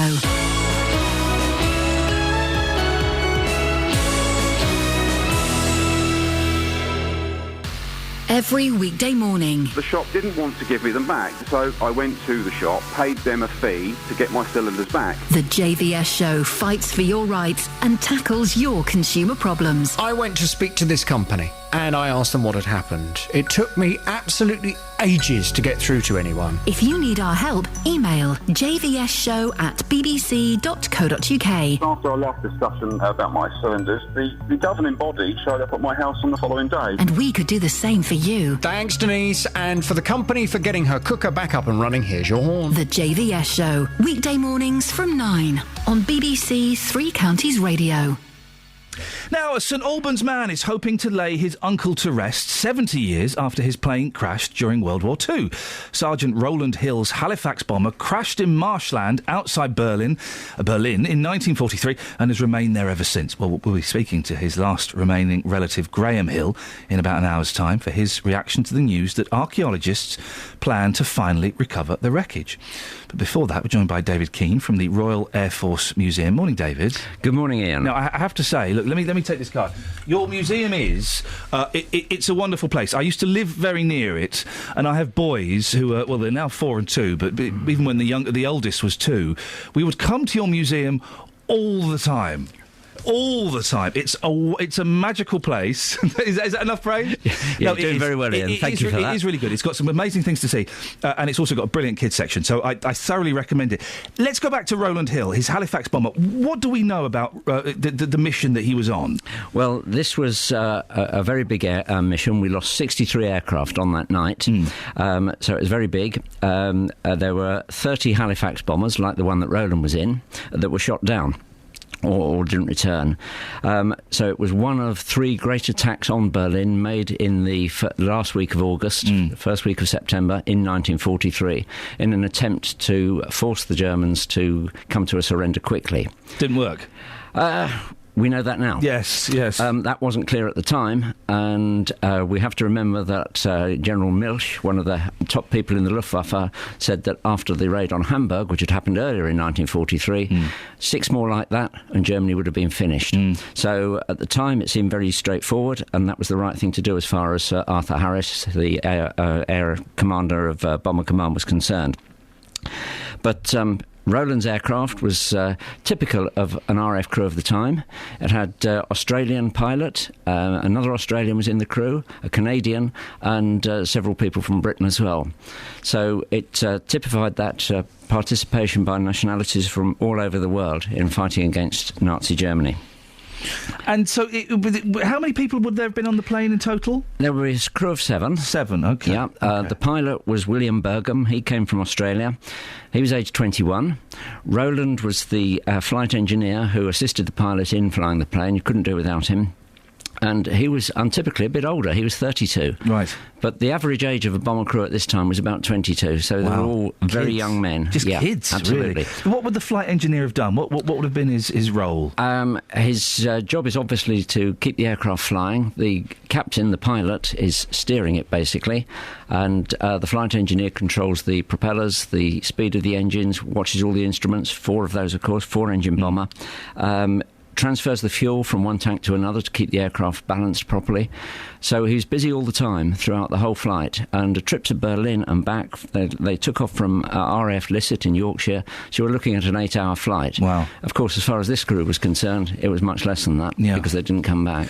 The Halifax, was it a big aeroplane? It was, yes. In Bomber Command, we have 2 great aircraft, the Lancaster and the Halifax, and it's similar in Fighter Command to the Spitfire and the Hurricane. The Spitfire is better known, more glamorous perhaps, and in Bomber Command, the Lancaster is the better known aircraft. And of course we can still see one of these flying in our skies from the Battle of Britain Memorial flight today.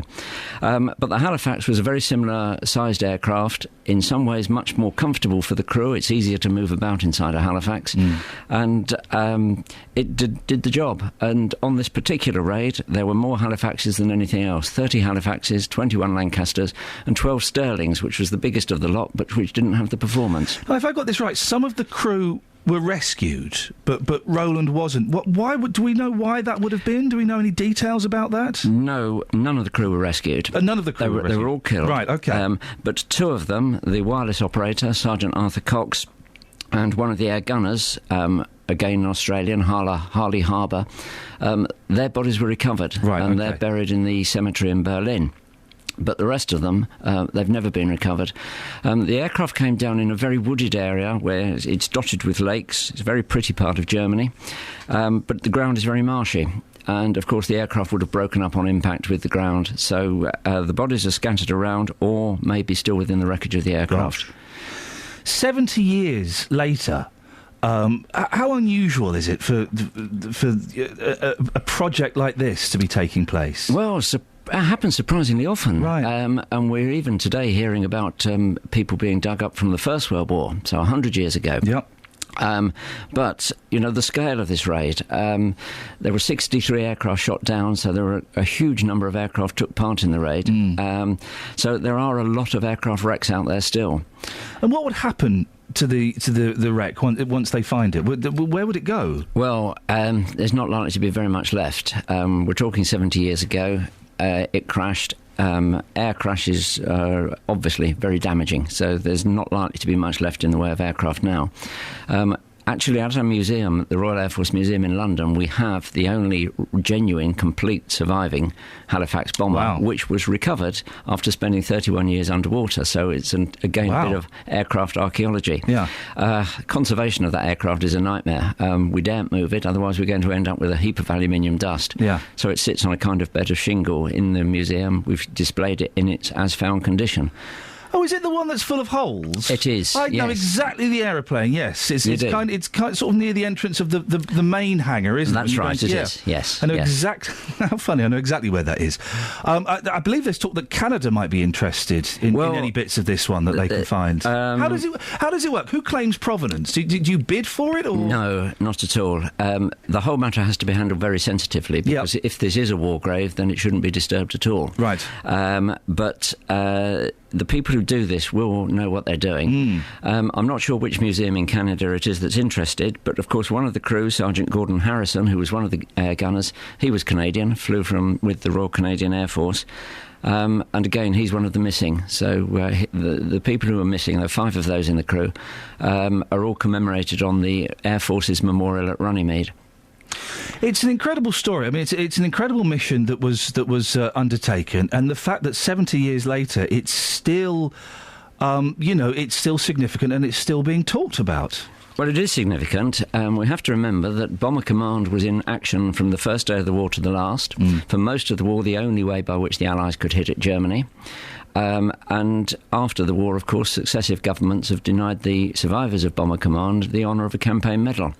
About 125,000 volunteers altogether from all over the world. 55,573 of those young men never came back. We have at last a splendid memorial in Green Park, and I'd urge listeners to go and visit that in central London, a proper and appropriate museum to Bomber Command. And the Bomber Command Association, of which I have the honour to be the vice chairman. Oh, here we go. Is still raising money to maintain that memorial. Good for you. Well done. Easter's come up. Have you got anything special going on at the museum? Yes, we've got a storytime activity for small children. Yeah. So we're open every day from 10 till 6, including weekends, bank holidays and so on. It's free to get in, isn't it? It's free admission. Which is partly why we loved it. A, it's a really cheap car park, and B, it's free to get in. And I live literally, not anymore, but I lived 15 minutes away from it in North London. And the boys would always, can we go to the Airplane Museum? Yeah, sure, why not? It's a free day out. We'll have some of that. Do you know, Ian, there's a lot of families like that. Yeah. And they just pop in for a short time, maybe. It's massive. Which you can do as it's free admission, or maybe spend the whole day there. A day is not long enough to see all the exhibits that are there. But it's massive. The first time I went, I thought that first hall, the small hall, I thought that was it. So we spent ages in that first hall with the Donald Duck aeroplane and all those things. And then you walk through the door, and there's the real exhibition. And we're like, oh, I see, this is it, right. It's a common reaction. When we get people who visit, they say, I didn't realise it was so big. Yep. And also, I didn't realise it was so interesting. Yep. It's not just for aeroplane nuts. No, you're right. It really is a good day out, and I say it's free, and you don't get many of those very often. David, thank you very much indeed. I You're appreciate very your welcome. time. It's the Royal Air Force Museum. If you want to go have a look at that, it's online. You can find out all about that. 08459 455 555. Call 08459 455 555. BBC Three Counties Radio.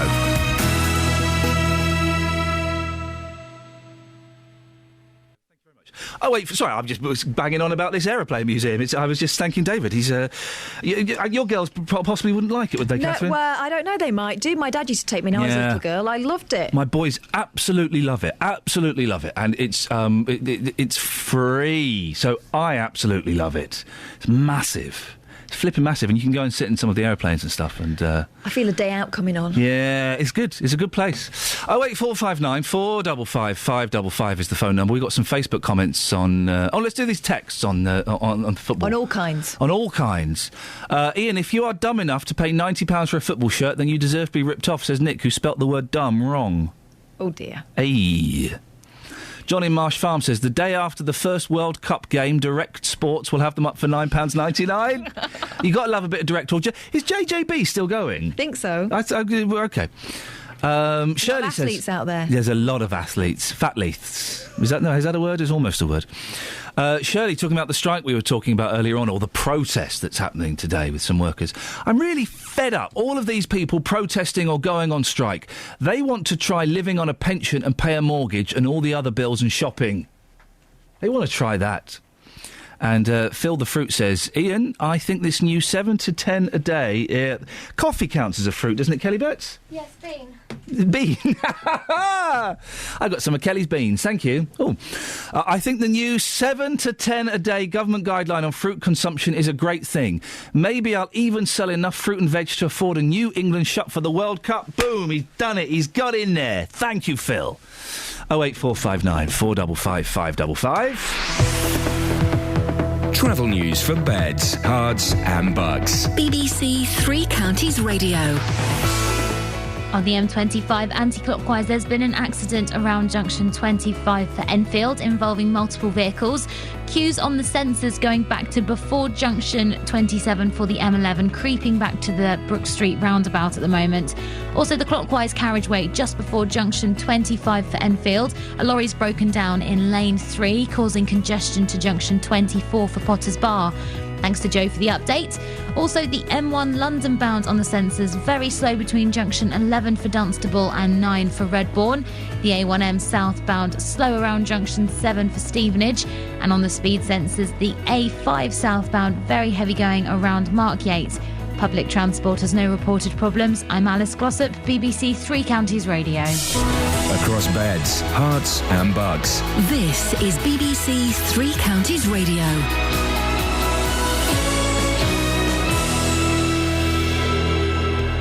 It's 7:30. I'm Simon Oxley. A £90 million NHS scheme designed to speed up the diagnosis of dementia starts today. Every person over the age of 75 will have a named accountable GP. Labour are calling for an urgent investigation into the Yarlswood Immigration Centre in Bedfordshire after the death of a 40-year-old woman there on Sunday. Council workers in Milton Keynes will stage a protest about low pay this lunchtime, and researchers at University College London have called on the government to update its 5-a-day healthy eating advice. They say this should go up to at least 7 portions of fruit and veg and perhaps 10. Three Counties Sports. BBC Three Counties Radio. Bottom of the table, Stevenage host League One leaders Wolves tonight. Victory would lift Graham Westley's side out of the relegation zone. We got to do what Crawley did, didn't we? Crawley didn't look at their league position. They looked at the 11 players that were going out and they just decided to be better than them on the night. Ipswich came here and they're a big club too, and they got turned over, and the players that night played very well. Luton Town are at Dartford in the conference. The Hatters are 13 points clear at the top of the table, despite defeat at the weekend. Manager John Still will again be without midfielder Andy Parry. People don't realise the obstacles we've had overcome lots of obstacles this season, I tell you, more so than I think lots of seasons. This has been a much more difficult season in lots of ways, but at the moment, all we're worried about is what the next game is, which is Dartford. And there's commentary on Stevenage and Luton in tonight's Three Counties Sport from 7. Manchester United host holders Bayern Munich in the first leg of their Champions League quarter-final. Ryan Giggs says United can cause an upset. They're obviously a very strong team, probably favourites in most people's eyes, but, you know, we're Manchester United, it's at Old Trafford, and we've seen so many great nights in Europe especially. So, yeah, I mean, as players, we don't see ourselves as underdogs. We see ourselves as Man United playing at home in the Champions League, and we can't wait. And these are the games that you want to be involved in as a player.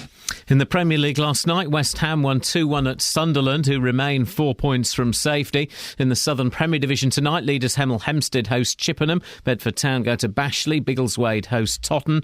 And this year's Tour of Britain cycle race will include a stage through Buckinghamshire and finishing in Hertfordshire. Stage 6 on Friday, September the 12th, will go from Bath to Hemel Hempstead. BBC Three Counties News and Sport. The next full bulletin is at 8. Across beds, hearts and bucks. This is Iain Lee. BBC Three Counties Radio. There's lots to talk about this morning. You seem... Well, I was going to say you seem quite healthy, Catherine, and that's inaccurate. You seem fit. No, again, that's inappropriate. Wow. You have 2 young daughters. I imagine you look after their diet. Try to. There we go. Try my very best. Sometimes it's hard when you're tired and they've been at school all day and they just want something quick. Yeah. But you just got to plan ahead a bit. My boys' new thing, they've been doing it for a while, is they want to eat bowls of cereal, like dry cereal. Oh, yeah, mine does that. So I does it like milk? No, so I have to constantly go and get bowls of Cocoa Pop, dry Cocoa Pops, and they just sit there chomping as though they're like crisps or something, which I suppose it's not that bad, is it? Cocoa Pops, though. Well, quite sugary. Yeah, but that monkey seems to do all right with them. Yeah. He's obviously swapped the bananas for the Cocoa Pops. It must have a reason for that. Monkeys know what monkeys like, don't they? Monkey see, monkey do. Monkey do eat Cocoa Pops. Barrel full of monkeys, etc. Anyway, 08459 455 555. How many fruit and veg per day do you eat? I can't believe anybody eats the 5, let alone 7 to 10. I've just vowed that I'm going to sort myself out. Oh. I am. You know, I'd probably won't manage 7, but I'll try to eat a bit more. I'm talking about my diet. Okay. I could lead a very sedentary lifestyle if I wasn't careful. I need to sort it out. I've kind of given up on my health. I have. I don't go to the gym anymore. I started running earlier this year. I just can't be bothered anymore. You went running? I don't run. I went running for a bit. I can't be bothered. I've got massive boobs, right? I have. I've got. I think that happens. I've got a tip for you. Yeah. Are you ready? Yeah, go on. Do you have an electric toothbrush? Where's this going? Well, do you? Yes, I do. You know, it's 2 minutes. Yeah. While you're cleaning your teeth, jog on the spot really fast. I thought it was going to be about your man boobs. All right, Mr. Motivator. I do it. Why? I do it at least 3 times a day. It's really good. How many times a day do you brush your teeth? Like that. You could have a nasty injury doing Yeah. that. There's that exercise where if you do everything really quickly, Yeah. you burn more No. and your muscles repair for longer. Okay. Is that going to get rid of my moobs? Yeah, anything. I don't think you can. I think once you're there, they're there. No, diet makes a difference. When I run for a bus, I have to hold my chest. It's like me running down the Should we stairs. get you a bra? Yeah. There's exercise ones. Fine. If it makes life easier. I don't know about moobs. I can tell you about boobs, but that could take all day. Tell me about boobs. No, because I know what you're like. Please. But if someone out there has managed to shift the moobs, Yeah. Iain Lee needs some tips. Yeah. 08459 455 555. Call me now. Call Iain now, please. Iain, sit down. That's not going to do it. That jogging up and down thing. I was trying to jog up and down on the spot then while Catherine was talking to me, and it's not really. I don't think that's made You sound any. a bit out of breath, though. You sound like you're done. I am. I think I'm done, Dennis. Good morning. Good morning to you, fair sir. And I've virtually finished myself off then. Well, what's wrong with you? I'm waiting for this doctor to tell me about my Alzheimer's, actually. Oh, yeah, go on. Well, no, really, what I was talking about, really, originally, was when you were talking about that air crash. Yeah, oh, yes. It's an exciting story, isn't it? Yes, but you look at the age of those pilots. Now, I was barely 20 when the war finished, and I'd already lost 2 school friends. Yeah. And one of them was on a Pathfinder. He must have been barely 19. He was on a Pathfinder. They used to go out first to guide the rest of them behind them. Oh, blimey. And he was shot down, and his brother was shot down. Now, look around now at some of these 18, 19-year-old kids. Could you imagine them even taking off in an aircraft, never mind fighting? They were children, weren't they, basically? Of course They were children. We went in as 8. Well, you could sign on just after 17, and he went in as 18. And, as I say, you got your training and you went, and we lost a tremendous number of them. It's an interesting thing. I mean, a lot of people in World War II obviously signed up themselves, but there was conscription. Oh, yes. So people didn't have the choice. And I wonder, can you imagine if they reintroduced conscription now? I don't think... I was going to say anybody, that's incorrect. I don't think the majority of young people would be prepared to fight for this country.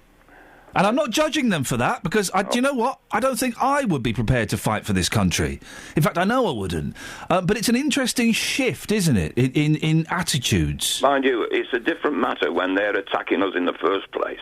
Then you've got to fight for your country, or you might as well just give up and get on with it. Well, again, if we were being attacked by the Nazis today, I wouldn't want to sign up. I would fight tooth and nail to not fight tooth and nail. Well, I don't know. I mean, at 14, I made the biggest knife you've ever seen in your life. I was going to sell my life dearly. Yes. Believe you me. I built this. I just started work. I built this massive, a 14-inch file, and I ground it down like a knife. Wowzers. And I was going to sell my... Mind you, I had a good pair of running shoes. Yeah. Because if anybody's come into me, it had been the Bismarck run right down the middle of the road. Yes, exactly. Dennis, how many fruit and vegetables do you eat?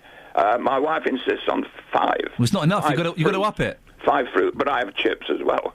Well, chips are potatoes. Yes. So that's a vegetable, isn't it? Well, it is, that yes, counts. Yes. I know I'll eat most vegetables. The only thing I don't like is broccoli. I don't get broccoli. I don't get cauliflower. I think they're quite bland. But I do like a Brussels sprout. Oh, but cauliflower cheese, that was one of the dishes you could get during the war. Cauliflower cheese is a weird one, because let's be honest, all it is, I think I've got this right, is cauliflower with cheese poured on top of it, yeah? That's a weird thing, isn't it? But that was one of the dishes you could get in the cafe without having to put the ration card. Why don't you get broccoli cheese or carrot cheese? No, I don't like the look. It looks like a weed. It looks like a terrible weed. Yeah, we don't like weeds, do we? Anyway, the best of luck to you today, and I hope nobody pulls your leg. No, if anyone pulls my leg, I'll punch them in the eye. Well, that's good. good. Then we'll learn them. Thank you, Dennis, indeed. I'm not a fan of April Fools. It's a load of old guff. A load of old nonsense.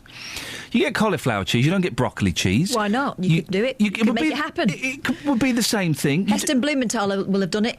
He'll have done blooming smoke rim frittata. Yeah, I bet he has. He probably He's has. writing it down now. That doesn't sound bad, does it, a smoke ring frittata? What is a smoke ring? It's... Oh, a smoke ring. Yes, a smoke ring. You know what a smoke ring is, don't you, Kels? Nope. Like Gandalf. Oh, a smoke ring. I'm doing it. I'm blowing a smoke ring from my silk cup. How would you frittata that? Ask Heston. Heston? He'll have a machine. How would you porridge a snail? He did it. You just mash it. He's a miracle do anything maker. with snails. Okay, how would you... he smoked an ice cream. Didn't he? Didn't he smoke an ice cream? Did he? I think he smoked an That's ice a cream. vile rumour. No, I'm sure he did. You know, earlier you were talking about square eggs. Yes, I do, mate. I remember that was a lot of fun, but it was a highlight of my morning so far, yes. Kath has since bought an egg cuber. Yeah, of course I have. And you know when you buy something, lots of other That's not a communist egg. That's a thing that actually turns your eggs into cubes. Yeah, Cuban eggs are different. Yeah. I found When out you the hard buy way. something, the website then throws a load of stuff at you they think that you'll be interested in. Yes, they do. Like a carrot sharpener. Yeah. What? You heard? Because sometimes a carrot's not sharp enough. Well, is that so? It's like a weapon. It's like a dart. It looks exactly like a pencil sharpener, but for the carrot. Why would you sharpen a carrot? I You're think going to it's so stab someone. you can have the shavings. Self-defence for greengrocers. Yeah, you can have one of those. And it also offered me the egg topper. He thought I was into eggs all of a sudden, so Yeah. he's throwing all these things at me. Yeah. You can make car-shaped eggs, apparently. Yeah, It's fried thing. Heart-shaped. Yeah, I've seen the heart-shaped ones for fried eggs, isn't it? You crack the egg in there and it fries it in the shape of a heart. That's romantic. And then it offered me some like dipsticks for samples, Yeah, I think that's... like personal samples. Oh, I don't what? know why that Really? would come into their frame of consciousness. Mate, I would check your browsing history in the past. I'm sure there may be something going on there. Maybe if you have too many eggs, you might need to check yourself out. That could be it. 08459 455 555 is the telephone number. We'll have a little look at the old front pages, shall we? Sorry? Turn into the papers now. Well, we've exhausted the egg talk. You've exhausted me with your. Let's be honest. Exhausted. Don't. You've exhausted. You've exhausted me. Stop it. It's not Easter yet. How come my boy's off for 3 weeks? Posh school. Oh, yeah, that'll be it. That's what I'm paying for, him not to go to school. The Times. PM orders inquiry into Islam group terror links. Fears over Muslim Brotherhood in Britain. Wow. And there's a picture of a girl wearing a tight white dress. In Leicester Square. Is she wearing it, or is she, according to the paper, showing off? She's not She's showing off. off She's her wearing it legs in the Times. Oh, right, she's wearing it. She's wearing it. Carry on. The Guardian. Oh, Game of Thrones. I've never seen this Game of Thrones. It's really good. No. I got into it. It's No. quite ridiculous. Dragons and boobs. Yeah. It's quite rude. You'd like it. Nah. I don't watch TV anymore. Don't watch TV. What, not even Coach Trip? No, I don't watch that. The last thing I watched was that. I watched Steve Beebe's a lot, not a lot, a bit. That'll put you off. I watched Dr. Ranj yesterday. I love Dr. He Ranj. he needs a good He's a talking real to. doctor, you know. Yeah, I know. He's not a real TV presenter, is he? Oh no, he's fantastic. The songs. I don't like the smoky nurse. I love the smoky nurse. Nurse Right, Morag. let's go and find. Okay, so you want to know why you're in a wheelchair? Well, let's go and ask. Oh, she's from Barnsley. No, that's the Dr. Ranj. Oh, okay, so you want to know why you're in Not a smiley wheelchair, do you? Let's go and ask Smoky Nurse. Hi, I'm Smoky Nurse. And I got my little kids in here going to help me now then. Right, this is what I reckon. You're in a wheelchair, right, because your legs don't work. Oh. That's what it's like. And they always got to do it. They do a song every few minutes. Yeah, it's for children. Have you got kids, DJ Dave? No. Okay, so you won't know who Dr. Ranj is? No. He's the bane of my life. Is he? He's my nemesis. He's my nemesis. Unlike Andy's Dinosaur Adventures. Can we get the theme tune to Andy's Dinosaur Adventures? Because it's a good song, isn't it, Catherine? I can't remember how it goes. Andy's on a dinosaur adventure. Check it out. No, I don't think we got it. Oh, that's a shame. Yes, Dave. Are you talking about the old TV, the old children's programmes that used to be on a time ago? No. Are you talking about new ones. Talking about new ones. Listen, everyone says, kids' TV in the 70s was brilliant, and it's rubbish now. No. You go and watch CBeebies and CBBC now. Kids' TV now is infinitely better than the utter guff we used to sit through in the 70s and the 80s. Oh, I totally think Nina and the Neurons is a million times better than Rent-A-Ghost. Classic Grandpa in My Pocket is 100 times better than The Perishers. It's just brilliant now. Because a lot of people I know are saying that children's TV today is a little bit of an insult. No, they're wrong. They're watching Nick Jr. and CITV, which is guff. Go and watch the BBC stuff. It's brilliant. So how you been then, mate? I ain't been around for quite some time. Things have been doing. I've been all right. I had a little bit of a breakdown last week, Dave, but I'm back. But can I just say, you got bad reception on both your transmitters, you know. Oh, blimey. Oh, I rang up yesterday to Rob's show, and I said to them that the stereo signal wasn't really all that good. Well, shame on... Well, hang on a second. So Robert Peroni knows about this, does he? Well, I didn't speak to Rob himself. I spoke to his producer. Because if Rob knew about it, I know for a fact that Rob would be up that pylon and he would be having a fiddle with those transmitters himself. A, because that's what he does, and B, because he's a bit geeky when it comes to stuff like that. He's a man, is he? Yeah, he's a little bit. Dave, I'm gonna thank you for that. I'm going to pass that information on to Roberto.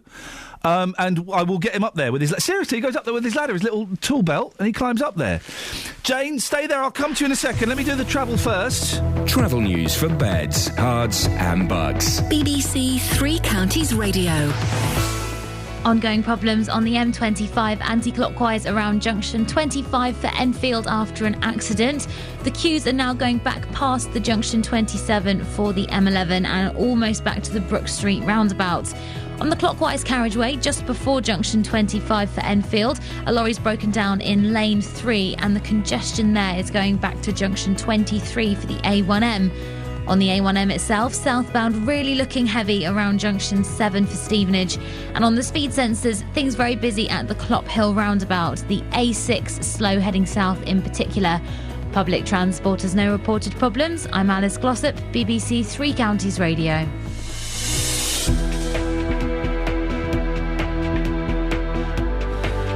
Thank you, Alice. 7:46, Tuesday, the 1st of April. I'm Iain Lee. These are your headlines on BBC Three Counties Radio. A £90 million NHS scheme designed to speed up the diagnosis of dementia starts today. Every person over the age of 75 will have a named, accountable GP. Labour are calling for an urgent investigation into the Yarlswood Immigration Centre in Bedfordshire after the death of a 40-year-old woman there on Sunday. And in sport, bottom of the table Stevenage host League One leaders Wolves tonight, and conference leaders Luton go to Dartford, although they are down from 17 points to just 13 points, which really isn't quite as good as perhaps they should be. Let's get the weather. Here's Kate.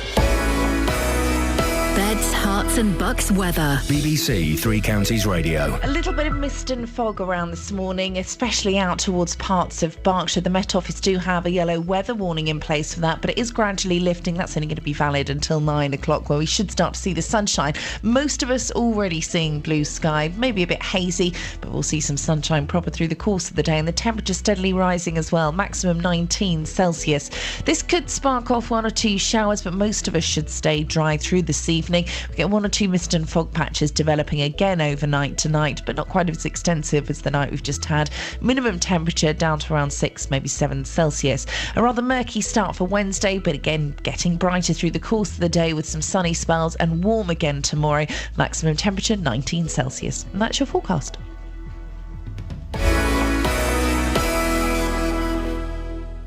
When you need local news. The headlines: 2 jailed for the killing of a teenager in Luton. When you need local travel. Queuing northbound for Welling around junction 5 up towards Nebworth. When you need local weather. We've got plenty more showers this afternoon, becoming more widespread and quite heavy at times. BBC Three Counties Radio is here with local, up-to-date news and travel bulletins throughout the day. You'll always be up to date. BBC Three Counties Radio. Across Beds, Herts and Bucks. This is Iain Lee. BBC Three Counties Radio.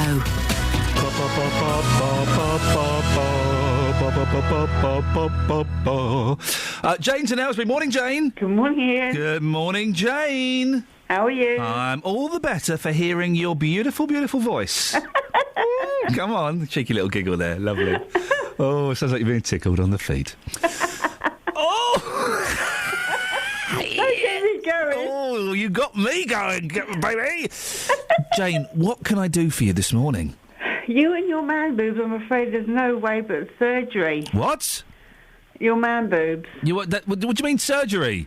To get them off, because apparently I was watching a programme called Embarrassing Bodies. Oh, I hate that programme. I know. Oh, it's disgusting. I'm intrigued with Also, the thing is, if they're so embarrassed about their bodies, they're too embarrassed to go to their doctors about it. Why are they going on national TV? television showing off their flabby bums?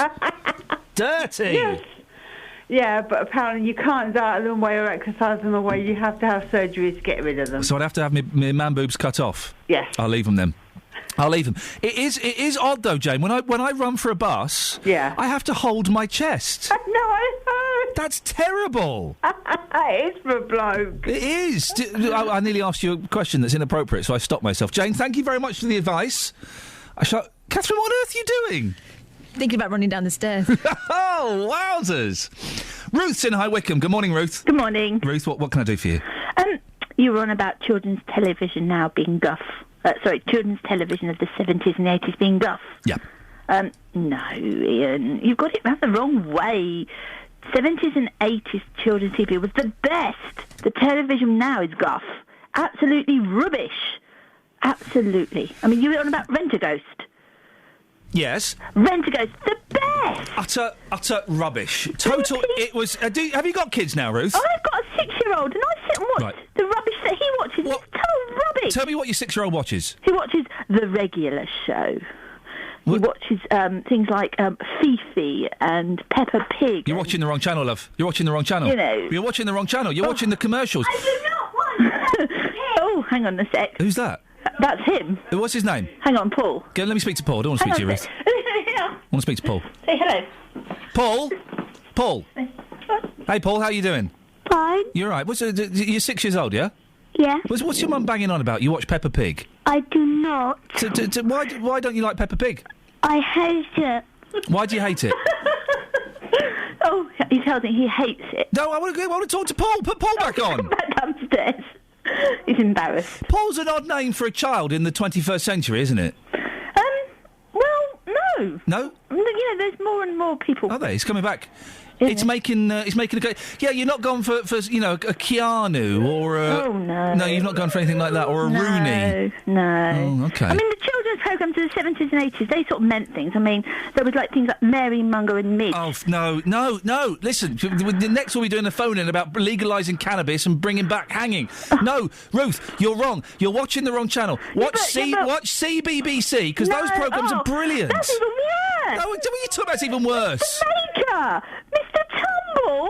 Mr. Maker is flipping brilliant. He's better than Tony Hart ever was. Tony Hart and Morph were the best. Who's the fella? You got a really gobby family. Who's the fella in the background? That's my husband. What's his name? Jez. Let me speak to Jez. Okay, hang on. Jez. Oh, Jez. What do you? Explosive dessert. Jez, what on earth are you talking about? Morph's fantastic. 70s and 80s kids TV. No, it's rubbish. The new stuff it just hasn't got it. No, it's got it. It's got it in bucket. Have you not seen Nina and the Neurons? Nina and the Nut Jobs. Yeah, on one level, let's be honest, Dad, she's hot, right? So that works. She's fit. I'll give you that. Yeah, she's okay. Fit. And she was teaching the kids yesterday. What? Okay, here's a question, Jez. Right? You learnt so much from the TV in the 70s and the 80s, you breathy fool. Why does when someone yawns, why does somebody else yawn? Well, it's contagious, isn't it? Why is it contagious? I don't know. You don't know. If you'd been watching Nina and the Neurons last night at 4:40, you would know why yawns were contagious. Yet you watched TV all through the 70s and the 80s, and you haven't got a clue why they're contagious. Yes, but it was just better. Jez, I win. Thank you very much indeed. I think I won that argument. Didn't I? By cutting him off? Yeah, well, yes, I'm playing to the Steve... Yes, well done you. I'm playing to the Steve Boothbys on Facebook, yes, possibly. But I know why yawns are contagious. He doesn't. Mm-hmm. Ipso facto, children's television now is better. Can you tell us why they're contagious? It's very, very complicated, and I've got to go on to this next story. So, but, I mean... she didn't explain it that well, if I'm honest. Didn't sink in, no? Isn't it about group survival? Yeah, sure. Why not? So really, you don't know how you're... Right, I'm going to do the thing about Stinky Shepherd. People passing through Shepherd may have noticed a horrible smell in recent months.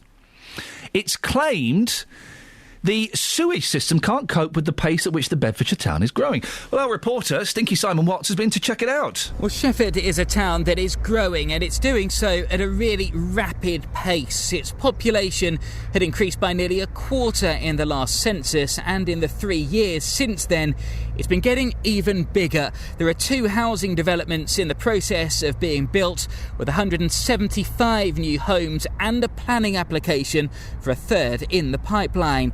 Add to that a thriving high street with many new businesses and the rare sight of no empty shops. This is a thriving area, but can the town cope with such changes? Well, some people here have started to notice a bit of a pong. Yes, there is. Isn't there the sewage? We've had it, and then there's sewage up here. It's just the size of the extra load that's being put on all the sewage. Shefford is getting bigger. Housing sites being built up everywhere. We've had them come out several times. The smell is really bad.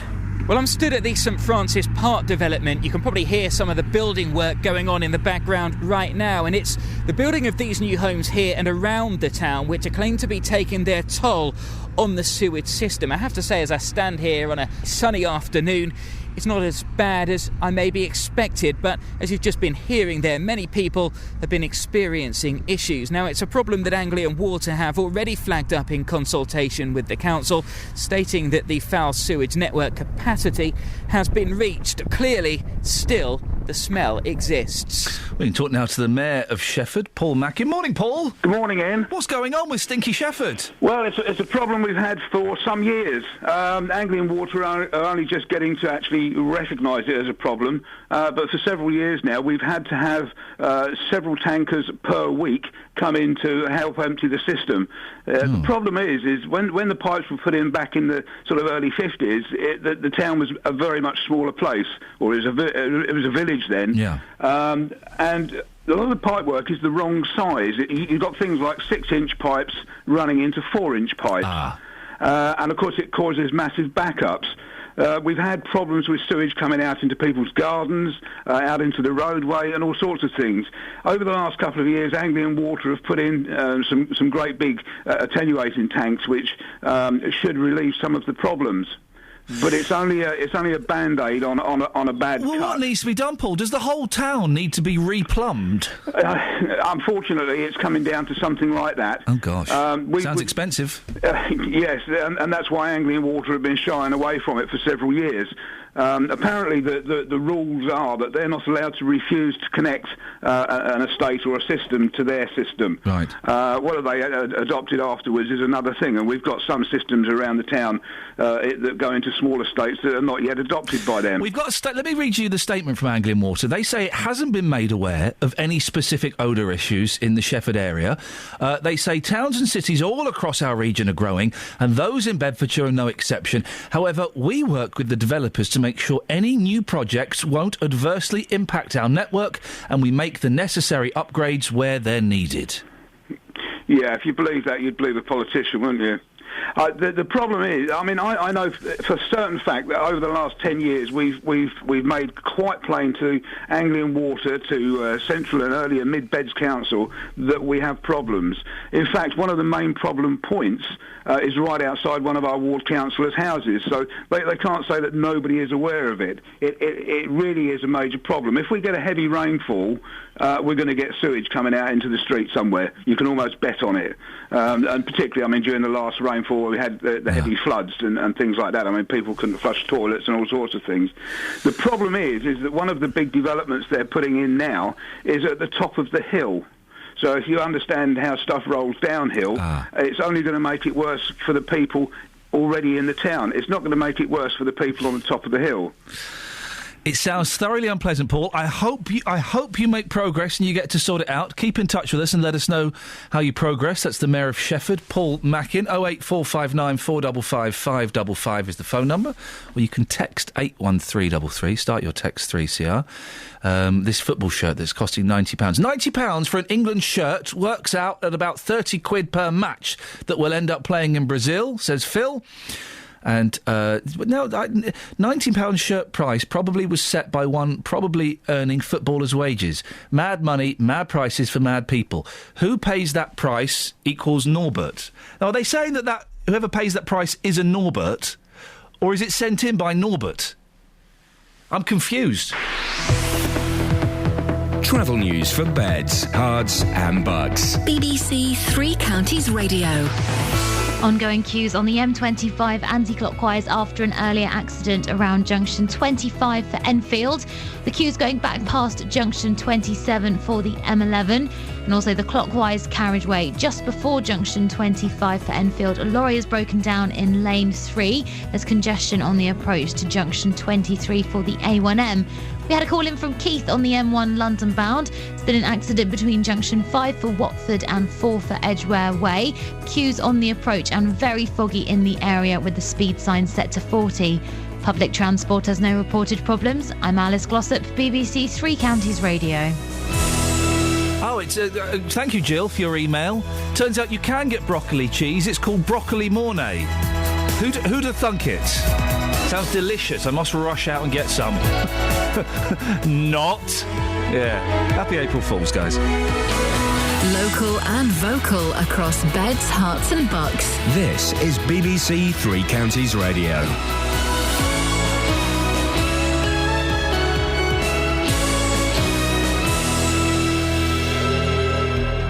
It's 8 o'clock. I'm Simon Oxley. The headlines: GP scheme to tackle dementia, Labour calls for Yarlswood investigation, and football fans criticise £90 World Cup shirt. BBC Three Counties Radio. A £90 million NHS scheme designed to speed up the diagnosis of dementia starts today. Every person over the age of 75 will have a named, accountable GP. Margaret Morgan-Owen from Waddesdon in Buckinghamshire, who cared for her late husband who died after suffering from dementia, says the scheme could go further. Personally, I think that's a bit late. You do get early onset dementia, so I personally would like to see it at say, 70, or perhaps more controversially, I think once there is a confirmed diagnosis of dementia, then you should have a named doctor, whatever the age. Labour are calling for an urgent investigation into the Yarlswood Immigration Centre in Bedfordshire after the death of a 40-year-old woman there on Sunday. Shadow Home Secretary Yvette Cooper says the investigation must also examine reports of sexual abuse and bullying of vulnerable women by staff. The Labour MP for Luton South, Gavin Shuker, told the Commons he was called on Sunday morning by someone who'd been talking to people inside Yarlswood. This person told me that the mood there was panicked, that other women detainees had passed out through the shock of what had happened. Can the Minister give me an assurance that additional resources were deployed as early as Sunday morning to help with the situation? The spending watchdog, the National Audit Office, has said that Royal Mail shares were sold off too cheaply by the government last October. The shares were priced at 330p, but are currently trading at around 563p, a rise of 70%. The Business Secretary, Vince Cable, says ministers wanted to limit the potential damage if the deal went wrong. Council workers in Milton Keynes will stage a protest about low pay this lunchtime. The union Unison claims local government workers' wages have fallen by 18% in real terms since 2010. Caroline Rain is Unison's area organiser. Councils can afford to pay more. They have actually been saving money. Their reserves nationally, I'm not just talking about Milton Keynes, but across the board, since 2010, council reserves have gone up by £2.6 billion. Researchers at University College in London have called on the government to update its 5-a-day healthy eating advice. They say it should go up to at least 7 portions of fruit and veg and perhaps 10. England football fans have criticised the £90 price tag of an official World Cup replica shirt. The Football Association says it doesn't get involved in pricing, but these fans in Luton this morning aren't impressed. I wouldn't pay £90 for it. I certainly wouldn't. It's far too expensive. People that do, I believe, are rather silly. That's a rip-off. I'd never pay £90 for a football shirt. About £45. No, keep going. 50. Keep going. 55. No, £90. Gotta be joking. In sport, bottom of the table, Stevenage host League One leaders Wolves tonight. Conference leaders Luton are at Dartford. And Manchester United host the holders Bayern Munich in the first leg of their Champions League quarter-final. The weather, mist and cloud will lift and break by midday to leave a warm and mostly sunny afternoon. Still the chance of an odd shower. A maximum temperature 18 degrees Celsius. And you can get the latest news and sport online at bbc.co.uk/Three Counties. BBC Three Counties Radio's big tour of beds, hearts and bucks. The old railway used to run through here years ago, and a lot of people remember that. It's all about where you live. I do know a lot of people in Shefford from when I was younger and that. And all this week, we're featuring Shefford and Chicksands. Friendly, especially the people who are established here. The big tour of beds, hearts and bucks. BBC Three Counties Radio. Well, it looks like I'm off to see the Muppet movie later on today. Guys, anyone? Anyone? Guys? Oh, I should ask the kids if they want to come as well. They might enjoy it, I don't know. Morning, this is Iain Lee, BBC Three Counties Radio, 8 April the 1st, April Fools. I'm not a fan of the April Fools. Kind of annoying, aren't they? Lots to talk about this morning. We'll be talking about new plans introduced today that say everyone over the age of 75 will have a named accountable GP in a bid to boost dementia detection rates. £90 for a football shirt? You're having a laugh, aren't you? And how many fruit and veg do you eat a day? Turns out 5, which is the advice we've had for years now, is inaccurate. Should be between 7 and 10. Oh, blimey. How big are the government's plates, for goodness sakes? Facebook.com/BBC3CR. Send me a text, 81333. Start your text 3CR, or you can give me a call, 08459 455 555. Across beds, hearts and bucks. This is BBC Three Counties Radio. Some Facebook comments on the football shirts, £90 football shirts. And there's one of these, Catherine, I need your production eye over before I read it out. Basically, can I say the word puffball? What, in relation to what? A formation of dog? Oh, they're being... They're being derogatory about football players. Right.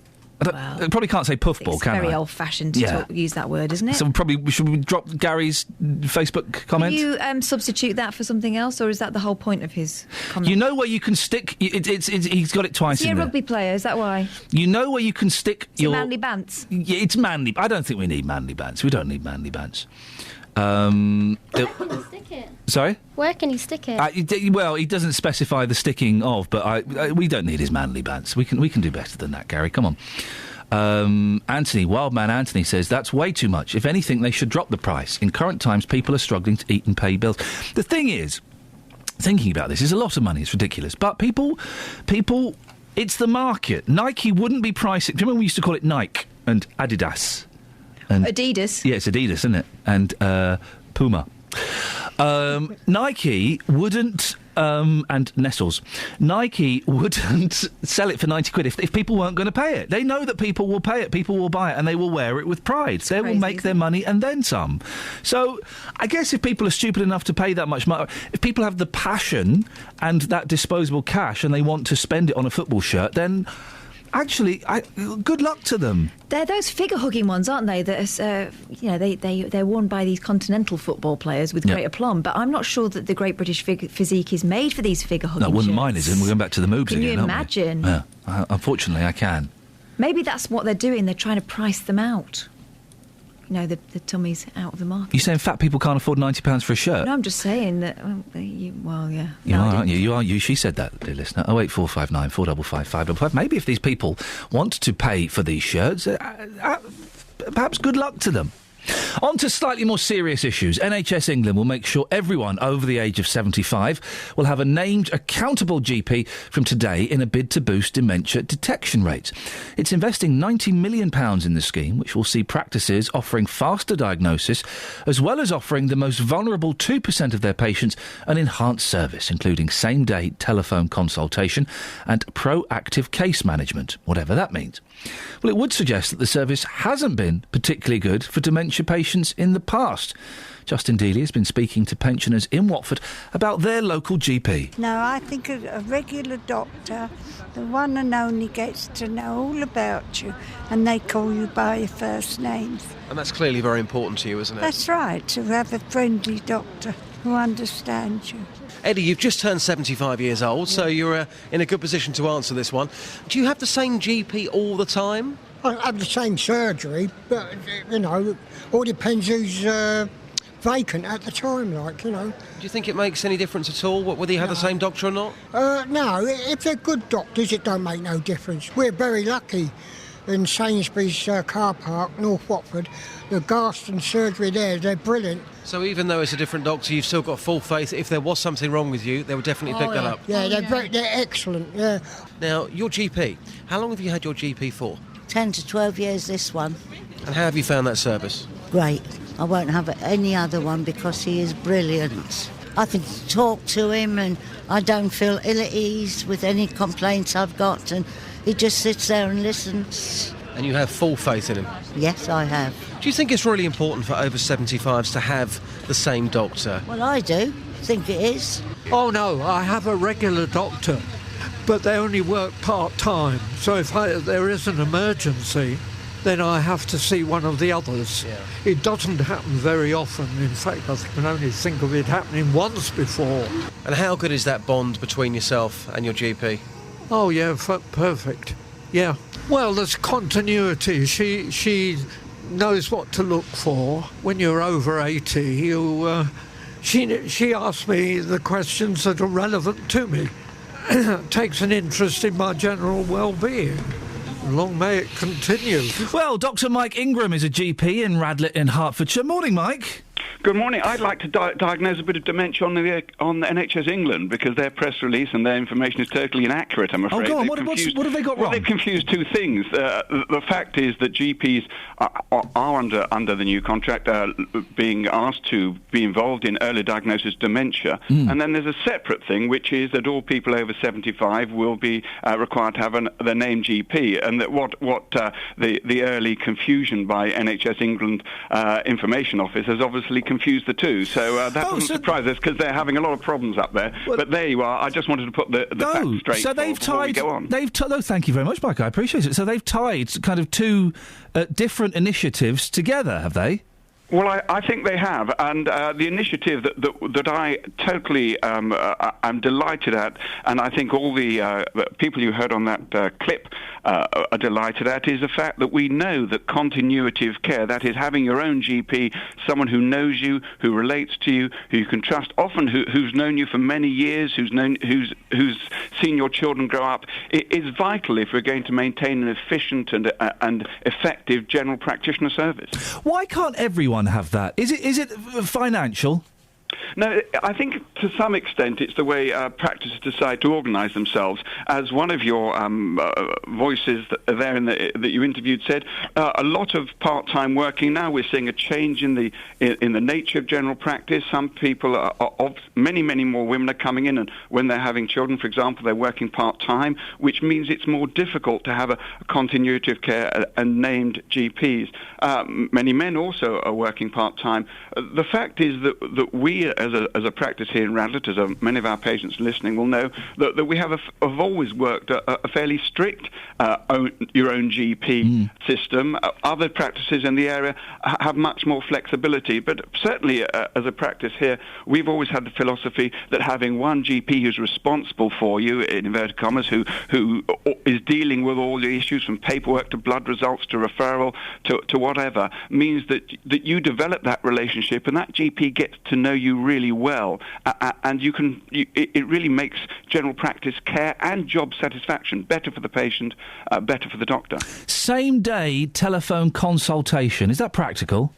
Well, that's really for people at high risk. Right. And this is what as you reported, this risk profiling development. The full details haven't even been released yet from NHS England. They're a bit tardy in giving us the actual black and white nuts and bolts regulations there. But the idea will be that people who are identified as being at high risk will have access on the telephone to the practice so that discussions can be made and we can try and make sure that early action prevents health matters deteriorating. I think one has to see that as being a good thing. So, OK, so there are two things here that have been confused together in one. The one is that over 75s will have a named GP.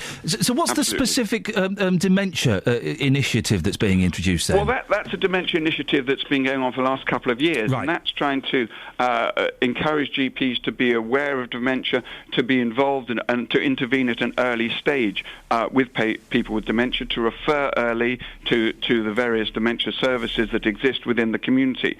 And there are various initiatives to do that. The difficulty, of course, is with an ageing population and means you're getting an increasing amount of dementia.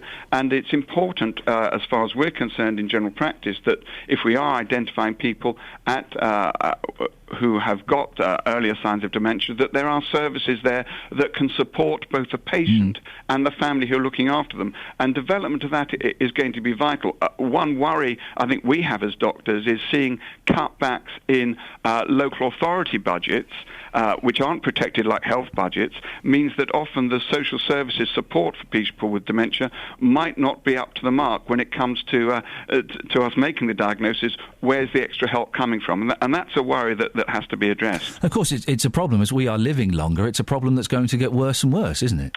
Well, I think one thing I've seen, I'm afraid I'm getting on a bit, and one thing I've seen in my career in general practice is the rapid expansion of our own success. A lot of people, as we heard from that gentleman over 80, the numbers of people over 80 are getting larger and larger, and with that comes not just one illness, but many people have got 2 or 3 illnesses interacting. Complexities occur, and that's changing general practice so that we're dealing with people who are vulnerable, people who are often going in and out of hospital, people who've got complex illnesses, perhaps diabetes, plus bronchitis, plus heart disease, and you've got to be able to sort of try and sort out all those problems and try and keep people well in their own homes for longer. That's what we're trying to do. Mike, I appreciate your time and I appreciate your clarification. Dr. Mike Ingram, a GP in Radlett. Travel news for beds, cards and bugs. BBC Three Counties Radio. The M25 anti-clockwise is queuing after an accident around 25 for Enfield. Those queues going back to junction 28 for the Brook Street roundabout. We've also got problems on the clockwise carriageway after a lorry broke down just before junction 25 for Enfield, with congestion back to junction 22 for St Albans. We had a call in from Keith on the M1 London bound. One lane is blocked between junction 5 for Watford and 4 for Edgware Way after an accident. Queues are going back to junction 6A for the M25. It's very foggy in the area and the speed signs are set to 40. We've also got some queues on the M1 London bound showing up on the speed sensors around junction 11 for Dunstable. Public transport has no reported problems. I'm Alice Glossop, BBC Three Counties Radio. Thank you, Alice. Right, it's 8:16. It's Tuesday, the 1st of April. I'm Iain Lee. These are your headlines on BBC Three Counties Radio. A £90 million NHS scheme designed to speed up the diagnosis of dementia starts today. Every person over the age of 75 will have a named, accountable GP. Council workers in Milton Keynes will stage a protest about low pay this lunchtime. And in sport, bottom of the table Stevenage host League One leaders Wolves tonight, and Conference leaders Luton go to Dartford. 08459 455 555 is the telephone number if you want to give us a call. BBC Three Counties Radio.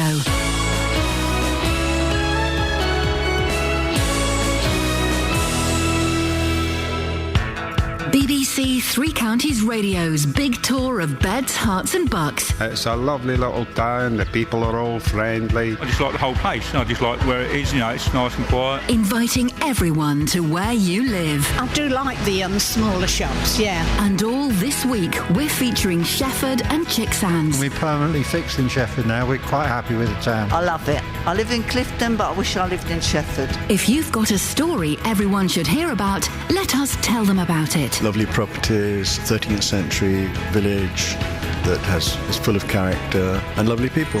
The big tour of beds, hearts and bucks. BBC Three Counties Radio. Aren't our listeners wonderful and intelligent and beautiful people? They are. I love this bit of the big tour where we get to hear local voices telling us why... You like that? Why they love their area so much. It's nice. So do I. It's nice. So do I. Some great ones. In Letchworth, apparently they've got lovely flower beds. Beautiful. Beautiful. Nice. They have got wonderful flower beds. They have. Have you seen the flower beds? Yeah, I have seen them. They're great. They're gorgeous. Yeah, colourful. Well, yes, when they're full of flowers. That's you have otherwise, it's just a bit muddy. Brown. Yes. Yeah, sometimes in the year brown, but when the flowers are up, man alive. And in Wheatamstead, the old places are very old. Good for them, as they should be. Not everyone can say that about their old places. Exactly. Not everyone can. No. What's on your show this morning? Because you do a show here between 9 and 12 every weekday. I do, absolutely. Thoroughly enjoyable. Thanks very much. You're welcome. Coming up on this morning's Big Phone, I think you might like this one. Okay.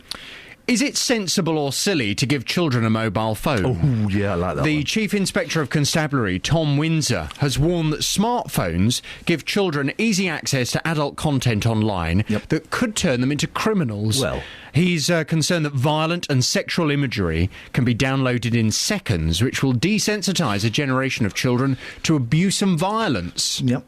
Mr. Windsor claims that parents and guardians have little or no appreciation of the risk their children are being exposed to. But I just wonder if there is actually any need for children to have a smartphone, or indeed any kind of mobile phone at all. Is it sensible or is it silly to give children a mobile phone? I was on a train the other day, and it was kind of school chucking out time, and all the kids got on the train, and they all got their mobile phones out. These are young kids. I'm talking, 12. Yeah. And they're sitting there on the train, and they're just texting or playing something on their mobile phones. Not talking to one another, not communicating in any way, just absolutely glued to their mobile phone. Is it any wonder that some young people are now getting to the age where they kind of need to be going out into the big wide world, able to, say, communicate with people? Yes. And in fact, all they can do is grunt. And when they're asked what their special skills are, as we learnt on my programme last week, they put things like, my skills are playing computer games. Flipping it. From 9 this morning, I want your views. Is it sensible or is it silly to give children a mobile phone? Your kids got a mobile phone yet? They're 4 and 2. You say 4 and 2. Some 4-year-olds are getting mobile phones. No, they are not. Yes, they are. What edition of the Daily Mail did you read that in? I have seen a 4-year-old with a mobile phone. Yeah, he's probably he's been given to shut him up. You reckon? Yeah. Of course. My boys are disappointed because I'm back on my Nokia 3310, which has all it does is I've not even introduced them to the world of Snake on here. Phone calls and texts. That's it. That's all it does. At what age will they get their own mobile? When they can afford one. When they can afford one. Yeah. So they're going to buy their own. If they go and get a job when they're 16 and they can afford one, well then good luck. Although I'm putting a parent lock on what they can see. So hang on a minute. So when your children go to secondary school, 11, 12, you're not going to buy them a mobile phone? No. No? No, not in the slightest. They can have 10 pence in their pocket to call home if they need it.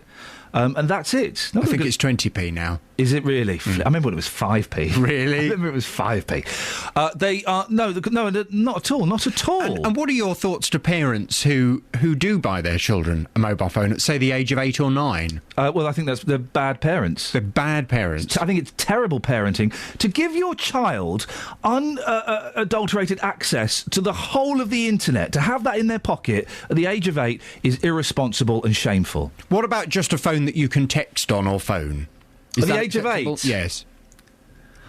I don't think they're not quite as bad and irresponsible. It's just not necessary. It's not necessary. Learn to talk to people. Learn to sit down and make eye contact with people and talk to someone and have a conversation or read a book or a magazine or a comic, draw or do something.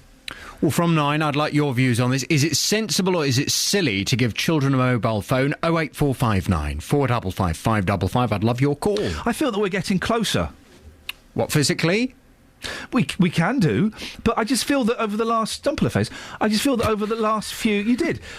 I just feel that over the last few exchanges that we've had here...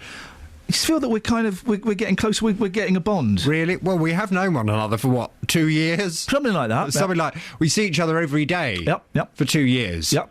I mean, it was bound to happen at some point. Well, I felt we started off close. And then we grew apart. Oh. I never felt that. Oh. Ah. Gosh. Well, I'm telling you, we did. And but now I feel that the friendship is becoming... It's becoming kind of deeper. We're becoming enmeshed in each other's lives. Do you understand what I'm saying? Yes. Do you want to have a lunch and talk about it? Yes. See you then. Across beds, hearts and bucks. This is Iain Lee. BBC Three Counties Radio.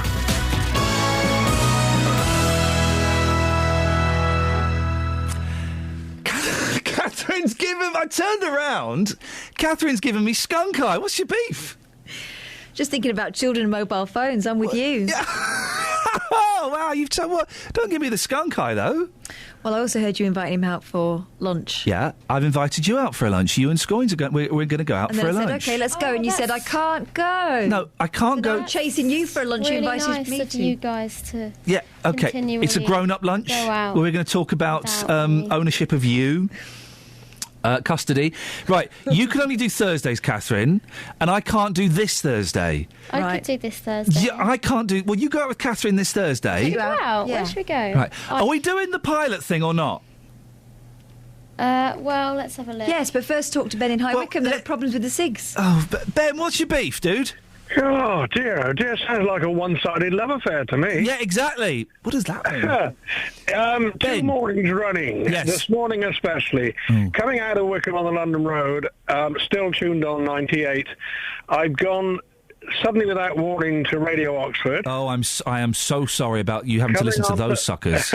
Coming onto the top of the hill and through Flatwell Heath, Radio Surrey's come in without any warning. Yeah. I've come back to you again. Yes. I've come down through Bourne End into Cookham. I've got Radio London. Oh, God. And now, just before I switched off to you, I've got Andrew, who I believe is Radio Reading. Oh, radio? There's a Radio Reading? And it hasn't gone off 98.0 off my radio signal all the way. You have my... Listen, OK, first of all, Ben, you have my sincerest apologies. Well, I do appreciate that. And I appreciate you... Well, no, I do. And I appreciate that you're making the effort to stick with us and let us know. Thank you very much. I have literally no idea what's going on.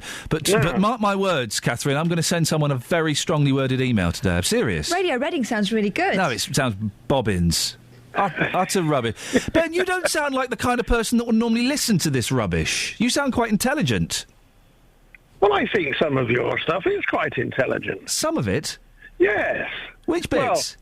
Well, the bits I catch when I don't go to Radio Oxford, Radio Surrey, Radio London or Radio Reading. Ben, you're a good sport. I really appreciate your phone call. We will forward that on. We've had lots of people getting in touch saying there's been a slight problem with the transmitters. We will forward that on to the relevant technical bods, and fingers crossed, if Mark's working at his usual pace, it'll be sorted out by Christmas. It'll get sorted out. We'll do it. Now, a St Albans man is hoping to be able to lay his uncle to rest 70 years after his wartime plane crashed. Sergeant Roland Hill died after his Halifax bomber came down in marshland outside Berlin in 1943. Well, now archaeologists are set to recover the bomber along with the remains of the crew. Graham Hill is from St Albans and is his last surviving relative. Good morning to you, Graham. Morning. Graham, were you alive in 1943? Did you ever meet Roland? Yes, I've met him, yes. What was he like? Well, I was very young at the time, so I don't know how to say, what to say.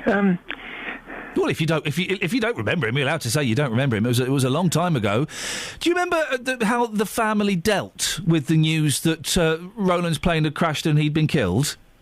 Well, I didn't actually talk to them about it, but it was very distressing, of course.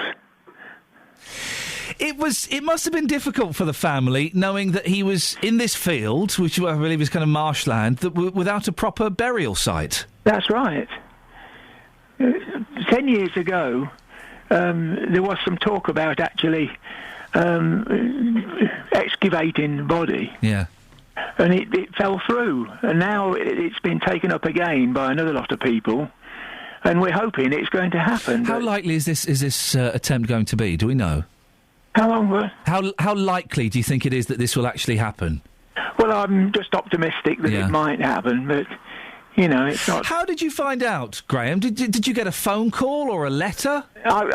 First of all, I got a letter a phone call from the Leicester Mercury, who had got 2 articles on him.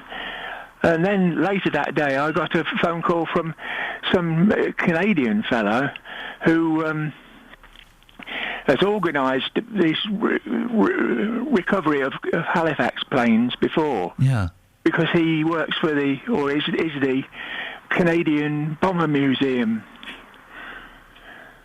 It must be very exciting, Graham, to know that this is all going on. If they do manage to get Uncle Roland's remains, yes, where will you lay him to rest? Well, the rest of the crew, there were two bodies of the crew that were taken to Berlin War Cemetery. There's one there for Allied troops, and so that's where they were going. I think it'd be most appropriate. It goes with them, really. Well, Graham, listen, I wish you the very best of luck. Well, thank you. I hope this has a happy ending, and maybe we'll speak to you again soon. OK. Graham, thank you very much indeed. That's Graham Hill from St Albans, talking about Sergeant Roland Hill, who died, he was in a Halifax bomber outside Berlin in 1943. They might be digging it up. That's exciting, isn't it? Right, let's get the travel news now. Here's Alice. Travel news for beds, cards and bugs. BBC Three Counties Radio. Queues on the M25 anti-clockwise after an accident around junction 25 for Enfield. That congestion going back to junction 28 for the Brook Street roundabout. Also, the clockwise carriageway just before junction 25 for Enfield. A lorry broke down earlier. Those queues are still just back to before junction 22 for St Albans. The M1 London bound, one lane is blocked between junction 5 for Watford and 4 for Edgware Way after an accident. Those queues going back to junction 6A for the M25. It's extremely foggy in the area and the speed signs are set to 40 at the moment. Also in Clifton, Stanford Lane is blocked at the Stockbridge Road following an accident. Public transport has no reported problems. I'm Alice Glossop, BBC Three Counties Radio. Across beds, hearts and bugs. This is BBC Three Counties Radio.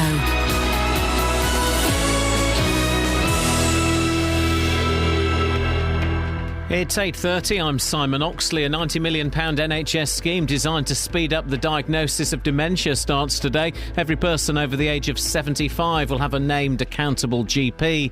The public spending watchdog, the National Audit Office, has accused the coalition of selling off Royal Mail too cheaply. Labour are calling for an urgent investigation into the Islewood Immigration Centre in Bedfordshire after the death of a 40-year-old woman there on Sunday. And council workers in Milton Keynes will stage a protest about low pay this lunchtime. Three Counties Sports. BBC Three Counties Radio.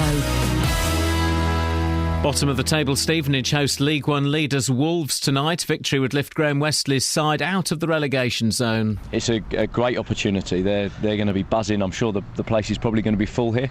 It's going to be a great game to play in. I'm sure all the lads are going to be coming in looking fresh and fit in the morning, trying to show me that they're up for it. Luton are at Dartford in the conference. The Hatters are 13 points clear at the top of the table, despite defeat at the weekend. 1 month to go for John Still's side. You know, from where we were when I looked at it at the start of the month to where we are, I'm actually delighted. Well, you know, to be in this last month of the season, to be in this position. I think the last 2 games, if we could have got something at Grimsby and something at Halifax, we could have come away with something, 2 points, and gone, great, well, we got a point more than that. And there's commentary on Stevenage and Luton in tonight's Three Counties Sport from 7. Manchester United host holders Bayern Munich in the first leg of their Champions League quarter-final. David Moyes says his team can cause an upset. The pressure's equally balanced because we want to win the game as much as Bayern Munich do. We go into the game knowing that on our day we're as good a side as any. We have to show it more often than we've done, but I've got great belief in the players. I've said that from day one. and it hasn't changed. In the Premier League last night, West Ham won 2-1 at Sunderland, who remain 4 points from safety. Ashley Giles says he still wants the England cricket coaching job, despite the winter ending in an embarrassing 2020 defeat by the Netherlands yesterday. And this year's Tour of Britain cycle race will include a stage through Buckinghamshire, finishing in Hertfordshire. Stage 6 on Friday, September the 12th, starts in Bath and ends in Hemel Hempstead. BBC Three Counties News and Sport. The next full bulletin is at 9. Call 08459 455 555. BBC Three Counties Radio. Iain, the pricing out of football fans goes back much further than this World Cup's replica shirts. Many fans are tied to a club through loyalty to see their own wages frozen, and some players earning $300,000 a week.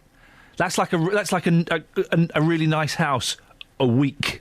Imagine getting paid a really nice house a week. I would be ruined by that kind of money. Whoa! Well, a lot of these people are. The thing is, most footballers, and I say most, not all of them, are really, really thick people. Well, look, if you show any potential, not so much these days, but in the olden days, you get whisked straight off the football pitch and onto another football pitch. They didn't pay that much attention to education. You give a thick young man $300,000 a week, you're asking for trouble. You're asking for trouble. They're going to have no respect for life, for their fans.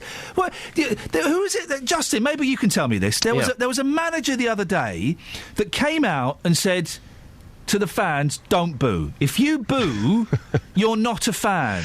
There's been quite a few down the years that have done that. Well, someone's done it recently. The only reason I know about it is because I follow Danny Baker on Twitter, and he got furious about it. And he quite rightly pointed out that the fans that are booing, the fans are the only people in that stadium that have paid to be there. Absolutely. And if they want to boo, then they should be encouraged to boo, to show their dissatisfaction. But there is the argument, though, that, of course, by booing your team, that's going to do nothing for their confidence. Football's a game all about confidence. If you're on that pitch, you want your players to be having the ball. Confidence this! It's true, though. When you see young footballers, the thing that they are exuding tends to be confidence. Yeah, exactly. I think if you're paying, £40 a pop, £30 a pop to go and see a football match... That's cheap. Yeah, well, exactly. And those multi-millionaires, those people earning... Let's be generous and not say £300,000 a week. Let's say, £50,000 a week. Yep. If they're earning that kind of money and they are not providing you with the goods, you have got every right to boo them. Yeah, I just think it's got out of control. I mean, this evening I'm going to the Luton Town game away to Dartford. That's costing me, £15 for a ticket. I went to a Premiership game the other week with my friends. I had the cheapest seat in the stadium at £40, and all around me people were moaning, saying I won't be coming back. But you know, Ian, that the following week they'll be there again, putting the money into those players' pockets. Either they'll be there or some other sucker will be. Yeah, absolutely. We can talk about the booing if you want. The last tweet. It's kind of a football-themed show, and I which shows I can do this kind of... I think the booing is probably the healthiest thing that can happen at the football match, because who else is going to tell those young men that they're not, God's gift? Here's what we'll do, right? OK, if you want to call in about booing at football, 08459 455 555. It goes both ways. I'm paid by you, dear listener. If you want to phone up and boo me this morning... Oh, they do. Well, do they? Yeah, they boo to me, though. All right, Just, not you, mate. Oh, right. That's a step too far. If you want to phone up and boo me, or Justin, or Catherine and No, Kelly, I don't get paid enough. You still get paid by the listener. Very true. If you want to boo any of us this morning, anyone that works on this show, the other shows can set up their own booing campaigns, then 08459 455 555. You could give us a slow hand clap. Give us what? Slow hand clap. Sorry? You gave out the right number. Yeah. I thought you wouldn't. No, listen, I can take it on the chin, and I have done many times. Through us, thanks for that. People have to ring me. Do you want to hear a good football story? Yeah, 30 go seconds. on. OK, you're talking about booing. Yeah. There's been a lot of booing at Kenilworth Road, the home of Luton Town, over the past few years, because it's been a tough 5 years for them in the conference. Nobody wants to be there. And a game earlier this season, there was quite a lot of booing and quite a lot of abuse towards Ronnie Henry, the captain. So what he did, at the end of the game, he made a mental note of where that fan was sitting, who abused him when he came back on for the second half. He got into the crowd and said, right, OK, what's your problem? And what that did, it got the whole club together. We didn't hear any more booing, and now Luton Town are top of the league and hopefully getting promoted. There you go.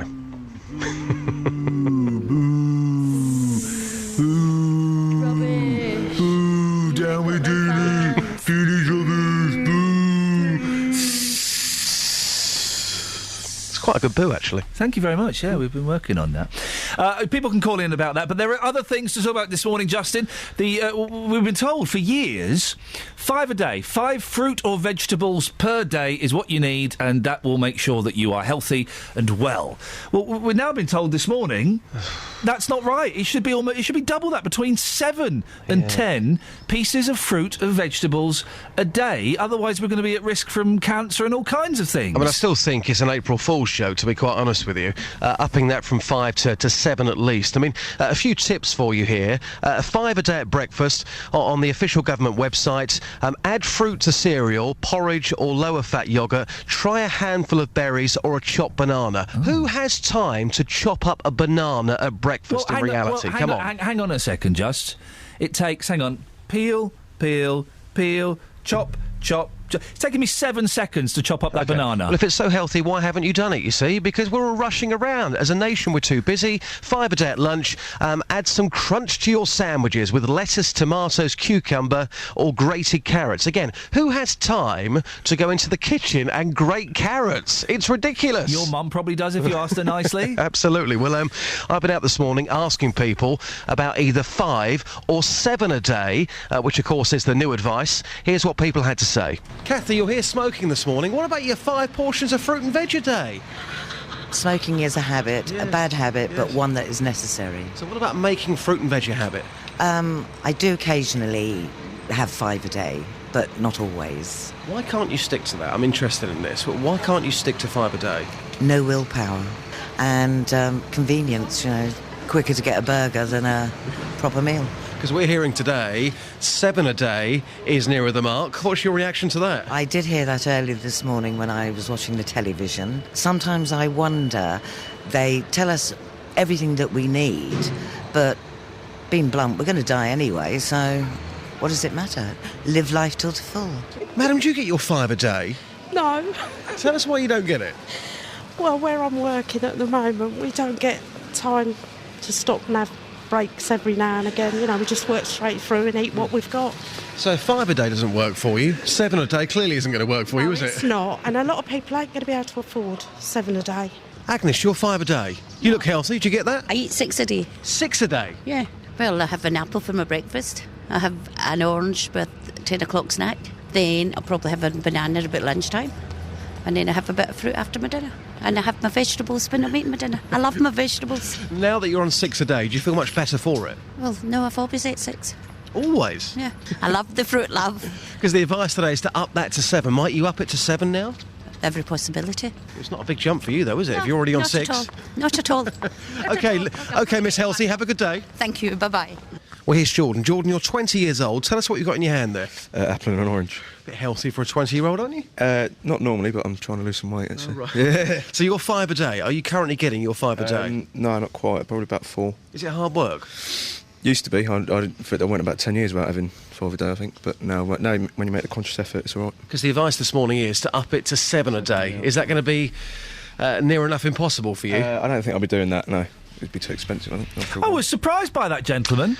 Which one? What, the last one? The last one, because we make judgments, particularly in radio, on people's voices and what they sound like. He didn't sound like the type that would be making an effort to eat that healthily. No, he's trying to lose some weight. He didn't eat fruit and veg for 10 years, but he's currently on, 4 a day, and that's quite hard work for him. I think this idea today, yes, it sounds fantastic to up it to 7 a day, but come on, in reality, it's too expensive, it's too time-consuming. People won't stick to this. No, listen, you're arguing, there are arguments for why people won't eat 5, 6, 7, 8 fruits a day.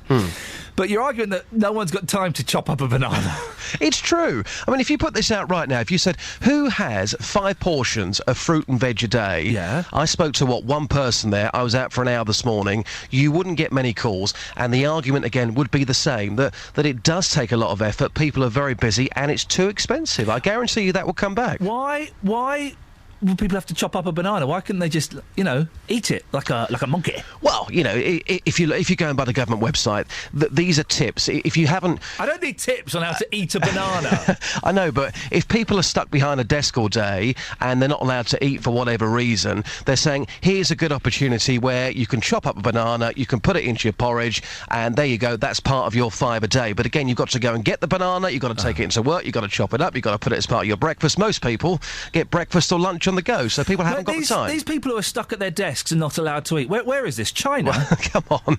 You know, a lot of people are going to be very, very busy. They're going to be behind that computer, they're going to be on the phone, and when they get a break, that's going to be their lunch break. And they're probably going to be rushed off their feet, they'll go and buy a sandwich and come back. They haven't got the time or the effort to do this. They go and buy a sandwich. While they're buying the sandwich, instead of buying an Om Sam, they could go and buy, like, a banana or an apple or a melon. Possibly, but, you know, for us, for argument's sake here, at Three Counties Radio, we have a sandwich shop, a minute away. Prisoners? If we wanted fruit and veg, we would have to go into the town centre. That's what. By the time you got there and got back, that's 15 minutes. You see what I'm saying? It's time-consuming. I'm right. Yeah. You're wrong? No, I'm right on this one. You're wrong. No. Shall I tell you why you're wrong? Go on, tell me. They sell apples at Prisoners. Do they? I've never seen them in there. Thank you very much indeed, Justin. Hey, very quickly, we got a nice tweet from Carpet Martin talking about these football shirts, 90 quid pop. And Wayne really earned... He does earn about 300 grand a week, doesn't he? He does, yeah. Carpet Martin says... 300 grand would buy over 33,000 England shirts. Rooney should kit out every kid in the country, and if he doesn't, then it's an insult. That is never going to happen in a million years. He could do it, though, couldn't he? He could do that. I mean, obviously, we can sit here and talk about footballers' wages all day long, but anybody listening, if you got the chance to earn that sort of money, would you turn it down? You probably wouldn't. I think there's a hint of jealousy from myself as well. I'm a football fan. I don't agree with the wages, but you can't knock a player for saying, OK, that's the deal I've got, I'm going to take it. Oh, no, listen, you're absolutely right. If someone offered you those wages, then you would take them, of course. But you've also got to remember who's paying your wages. When I do work for the BBC, not all of my income is from the BBC. A lot of it is commercial. And when it's commercial, it's being paid for by advertisers. But when I'm being paid for by the BBC, I'm acutely aware of where that money is coming from. And I don't think footballers necessarily are acutely aware of where that money's coming from. Well, let me give you an example here. Sir Geoff Hurst, he scored a hat-trick at the 1966 World Cup final. That man is an absolute legend to pretty much everyone in this country. He won the World Cup for England with his goals. Fact, OK? Now, he is somebody... Football facts. Yes, football facts. Dealey's football facts. He is somebody who's still got to work to make money, whereas a number of players in the Premier League who are, let's be honest, pretty shocking players in reserve teams, they're going to be on an absolute fortune. They can retire at 35 and have a fantastic life. That, to me, is not right. That's why, and I said this to Geoff Hurst as well, that I can't relate to football players. He said to me that in the 60s, the football players and the fans, that they were all together. You could shake their hand, you could have a drink with them. Nowadays, you can't get anywhere near the players. As a fan, paying that sort of money, £90 for a football shirt, however much you're paying for a season ticket, how can you have any sort of connection with these players? Because they are on a different planet, aren't they, really? Justin, thank you very much indeed. If you want to have your say on that, 08459 455 555. Just very quickly on Twitter, Catherine, message for you. Scott has tweeted, get Boyle to do a how to eat a banana instructional video. Is it something you could do? Well, I think you've got a better idea of how to do that. Oh, and then his next tweet is, don't flip and tell her I sent that to you, you idiot. Sorry, apologies. Sorry about that, guys. News for beds, cards and bugs. BBC Three Counties Radio. The M1 London bound has one lane blocked between junction 5 for Watford and 4 for Edgware Way after an accident. Queues going back to junction 6A for the M25. Then on the M25 itself, the anti-clockwise exit slip road is closed at junction 22 for St Albans after an accident. The clockwise carriageway queues between junction 21A for St Albans and 24 for Botters Bar, which isn't helped by the earlier problems around the A10. On the speed sensors, the A5 queuing in both directions around Dunstable. Public transport has no reported problems. I'm Alice Glossop, BBC Three Counties Radio. Alice, thank you very much. There's a Dealey Backlash starting on Twitter, hashtag Dealey Backlash. Jade says, I have 5+ a day in a smoothie. Apple, banana, strawberries, mixed berries, mango. Quick and easy. Justin Dealey is lazy. I think we know that. The laziest man in show business. It's It's 8:47. It's Tuesday, the 1st of April. I'm Iain Lee. These are your headlines on BBC Three Counties Radio. A £90 million NHS scheme designed to speed up the diagnosis of dementia starts today. Every person over the age of 75 will have a named, accountable GP. Labour are calling for an urgent investigation into the Yarlswood Immigration Centre in Bedfordshire after the death of a 40-year-old woman there on Sunday. And in sport, the Football Association has been criticised after it was revealed that a New England World Cup replica shirt will cost £90. Oh, and I've just remembered, it's 2 for 1 Tuesday today. Get in there, Peter. Beds, Hearts and Bucks weather. BBC Three Counties Radio. Good morning. Some places struggling with the fog this morning, particularly out towards the west of London, parts of Berkshire, for example, up towards Buckinghamshire. It's just creeping in there. And also Bedfordshire as well, fairly murky. So a misty start. Towards the east of that, though, we've got blue sky and sunshine. Hopefully we should start to see this mist and fog lift eventually, and we'll see some brightness behind it. When it does, it's going to feel rather warm. Light winds as well today. We could be seeing a maximum later of around 17, maybe 18 Celsius, perhaps even a degree higher if the sun comes out for long enough. Overnight tonight, could see 1 or 2 showers first thing this evening. That's really the sunshine this afternoon, making any cloud we are left with a little excitable. So we could see some showers towards the end of the day. They will clear out, though. Some mist and fog developing again overnight. Minimum temperature down to 6 Celsius. A rather murky start again for Wednesday morning, but it will brighten up. We'll get some sunny spells and it's going to feel warm again. Maximum temperature tomorrow, 19 Celsius.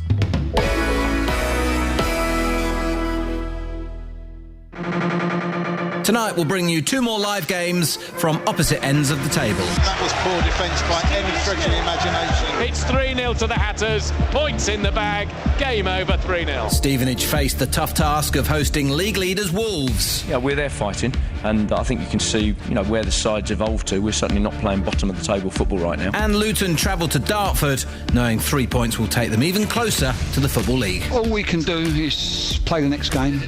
We keep going, there'll come a game when we say this is a game. But at the moment, we've still got to get over the line. Choose which game you want to listen to with Three Counties Sport. Tonight from 7 here on BBC Three Counties Radio.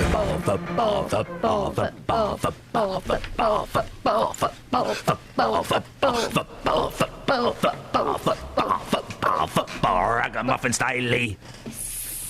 Wait, listen. They should hire us for a trail. They should totally hire us for a trail. We know what we're talking about. We know what we're talking about. We know what we're talking about. We are... Catherine, we made a new song when you were... We made a new song while you were weeing. You ready? Are you ready? Football, football, football, football, football, football, football, football, football, football, football, ragamuffin style. It's good, but you can't bogle to it. Can? Need to slow it down a bit. Football, football, There we go. football, football, football, ragamuffin style. Yeah, it's got legs. What is a ragamuffin? It's like a little homeless boy, isn't it? Oh. Tim's in Bromham. Morning, Tim. Morning. Tim, what have you got for us? Normally I agree with quite a lot that Justin says, but he's talking nonsense today. Absolute nonsense. Yeah, go on, tell me why he's talking nonsense. Well, instead of making your porridge for breakfast, you pick up a banana, an apple and an orange, and you take that with you instead. Oh, no, Tim, but people haven't got the time to go and pick up some fruit. What a load of old codswallop. Really. And then when you walk to the shop, instead of buying a sandwich, you pick up a bowl of salad. It costs less. It does, and it is just changing habits. We do go to a fantastic Greasy Spoon, which we call Prisoners for reasons I have no idea why, and they do cracking breakfasts in there. They also sell fruit. You go for once, they're going to get you forever. That's well, exactly. But they do fruit. They have fruit on the counter while you're there, and Justin has never ever seen it. That's because he's a weirdo, really. Tim, thank you very much indeed. I do like I tell you why I like this show. So we can go for the nonsense of singing the football song, which is excellent. Football, ragamuffin style. We can go from that to explaining what a ragamuffin is, a homeless boy from the Victorian era. I thought that was an urchin. Oh. To Tim making a serious point about fruit and veg. Yeah. It's good, isn't it? It's varied. You know what I said about respecting the licence fee payer? Yeah. John's in Stevenage. Good morning, John. Good morning. What would you like to say? Well, my partner's 4-year-old, every morning, he eats his 5 fruit every morning. Every morning? Every morning. We make it for him every morning. We cut him up 2 strawberries, a small handful of blueberries, blackberries, which he likes to call black strawberries for some reason. We also give him some seedless red grapes, and we cut him up a banana. Takes about 2 minutes to prepare. Yeah. Well, no, John, you're wrong. It doesn't. It takes much longer than that. You haven't got the time to do that. Oh, nonsense. Boo to Justin. The first boo of the morning. Well, you're paying his wages. You're allowed to do that. And the thing is, isn't it, because my boys love eating fruit, if you get them young enough... You don't get any of this, fruit's boring, I don't... My boys last night were furious with me. They wanted bananas. We didn't have any bananas. They went bonkers. When he comes in from nursery in the evening, he'll ask for fruit. In fact, if you put a bowl of chocolate and a bowl of grapes in front of him, I mean, he'll eat them both, but he'll always go for the grapes first. Of course. And well, listen, well done you. And the people that say, I've got fat kids and it's the government's fault. I've got fat kids and it's... No, it's your fault. Because if you do what John does, if at the age of, from when they're a nipper, you start giving them fruit and you give them fun fruit as well, like kiwi fruit. Oh, man alive, you give the kids a kiwi fruit, they love it. You start doing that from a young age and don't just hand out chocolate willy-nilly, then they will accept that as the norm. John, listen, I think you're doing a cracking job. Keep it up, fella. No worries. Well done. Well done. It does annoy me. I've got fat kids and I don't know why. It's the government's fault I've got big fat kids. It's not. It's your fault for giving them sweets at the drop of a sweetie hat and not giving them fruit first thing in the morning when they're nippers. My kids have only just worked out that raisins aren't sweets. Yeah. Oh, you see? Manna from heaven, raisins are nature's sweets. I've got fat kids. It's not my fault. It's the government's fault. Take responsibility. It really annoys me. We get Tam Fry on, don't we, from the Fat Club? He's always on banging on about the government's got to take responsibility. No. It's totally the parents' fault. It really, really is, and it annoys me. And fruit is really cheap as well.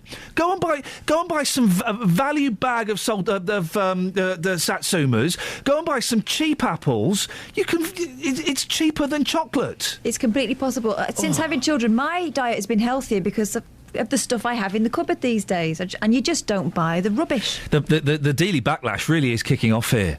Fairy Contrary on Twitter. Fruit salad with yoghurt every morning. I prepare it as the kettle boils, a whole 90 seconds of preparation. It's too much time. Dealey's argument that we haven't got the time to eat fruit. Fruit doesn't take any preparation. It's there. It's prepared. God has prepared it for you. We've all had a cup of Dealey tea.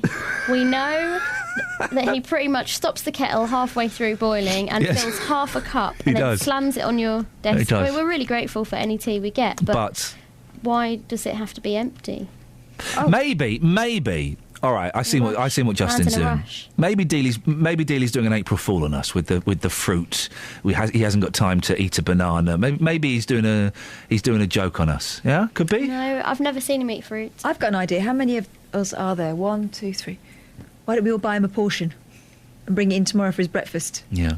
Job done. There's 4. There's 4. You missed out Claire. Well, I don't know whether Claire's going to be here tomorrow. Are you going to be here tomorrow, Claire? In the afternoon. There's 3 of us here. You're right, Catherine. There's 3 of us. Well done. We can save it. Simon Oxley. Yeah. Between us, we can save a Dealey. Yeah. Let's do our best, kids. But will he have time to peel the banana? I'll peel it for him. You'll have to chop it. He doesn't eat anything long. Not in public. Flip it. Really. What is he like? 08459 455 555. We've not had many boos this morning. 1 boo for Dealey, which is great. I'll accept that. We've been talking about football players. We've been kind of knocking football a little bit this morning at the announcement that there'll be a £90 replica England shirt. £90 of your money. Hey, you go and pay their wages. If you support football by going to the matches or by paying for Sky Sports, you're paying their wages, and yet they want to charge you 90 quid to wear one of their shirts. Oh, no, it's not us, says the Football Association. It's Nike. Oh, it's not us, it's Nike. Well, but nuts, you'll be getting money out of it, FA, for goodness sakes. FA indeed. So we've been knocking football because of that. Well, it's not really to do with football, it's the stuff around football, isn't it? So people cashing in. Yes. And so one manager, or a couple of managers, have come out in the last couple of weeks saying, yeah, by the way, if you come to football matches and you boo, then you're not real fans. You shouldn't be booing. You should follow Danny Baker on Twitter on this, because he's hilarious. He's completely knocking those multi-millionaires that have been telling the fans not to boo. So this morning, we've opened up the phone lines to boos from the listeners. We've had but one, directed at J-Dizzle, at J-Dog. And fairly so, I think. Very fairly so. There are 2 minutes left if people want to phone up and boo any of the members of the team. In fact, why don't you save it, wait 2 minutes and then phone? Yeah, actually, good and point. We can pass the boos on. If you want to boo us, it's probably best if you do it after 9 o'clock. So if you just phone up at 9, just boo. Why is Jonathan giving me skunk eye? What's happened? How disappointing. There was lots of complaints that there were no podcasts last week. 2 complaints. 3. Okay. I complained. That's 4. Oh, no, 5 then. Okay. 5 complaints, there were no podcasts last week. Reason being, I wasn't in for 2 days, but also, it just wasn't good enough. The material we had, it wasn't good enough to put out as a podcast. Very just poor. Didn't have enough calls. I'll be honest, saying things. Last week's shows, the 3 that I bothered to turn up for, were rubbish. That's partly why I didn't come in Thursday and Friday. I just thought, flipping it. I mean, really, I can't, if this is as good as it's going to get, I'm not bothering coming in. Strangely, though, turned around Thursday, Friday, didn't it? Yeah, got loads of calls. Yeah, we could have done Justin. We should have done Justin. Right, no, don't do a Dealey podcast. People will boo it. Little cheeky cough there, nice one. That's fine. That's fine. We like it. It's fine. It's human. It's human. But it's not all about the podcast. Isn't all about calls. It's about the entire package. And I just thought that last week's shows that we did, I just didn't think they were good enough. I had 10 minutes. 10 minutes of audio. Nah, it wasn't that good. 10 minutes. And then Justin filled the. Right. All right. Yeah. What I'm saying is this week is going to. Right. Turning your microphones off. Get Shafraz Manzoor back. How do I turn your microphones off? The thing's gone. Right, that's it, they're gone. So, this week, there will be... James Wales it's still on. Flippin' heck. Travel news for beds, cards and bugs. BBC Three Counties Radio. The M1 London bound, there's been an accident between junction 5 for Watford and 4 for Edgware Way. It's causing congestion still to the junction 6A for the M25.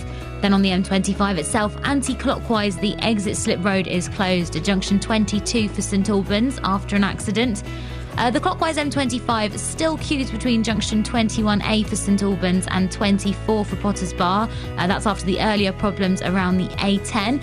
And the A1M southbound really looking heavy on the sensors around junction 8 for Stevenage. Public transport has no reported problems. I'm Alice Glossop, BBC Three Counties Radio.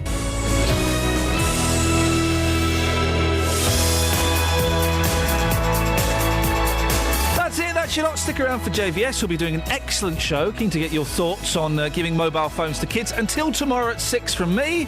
Ta-ta.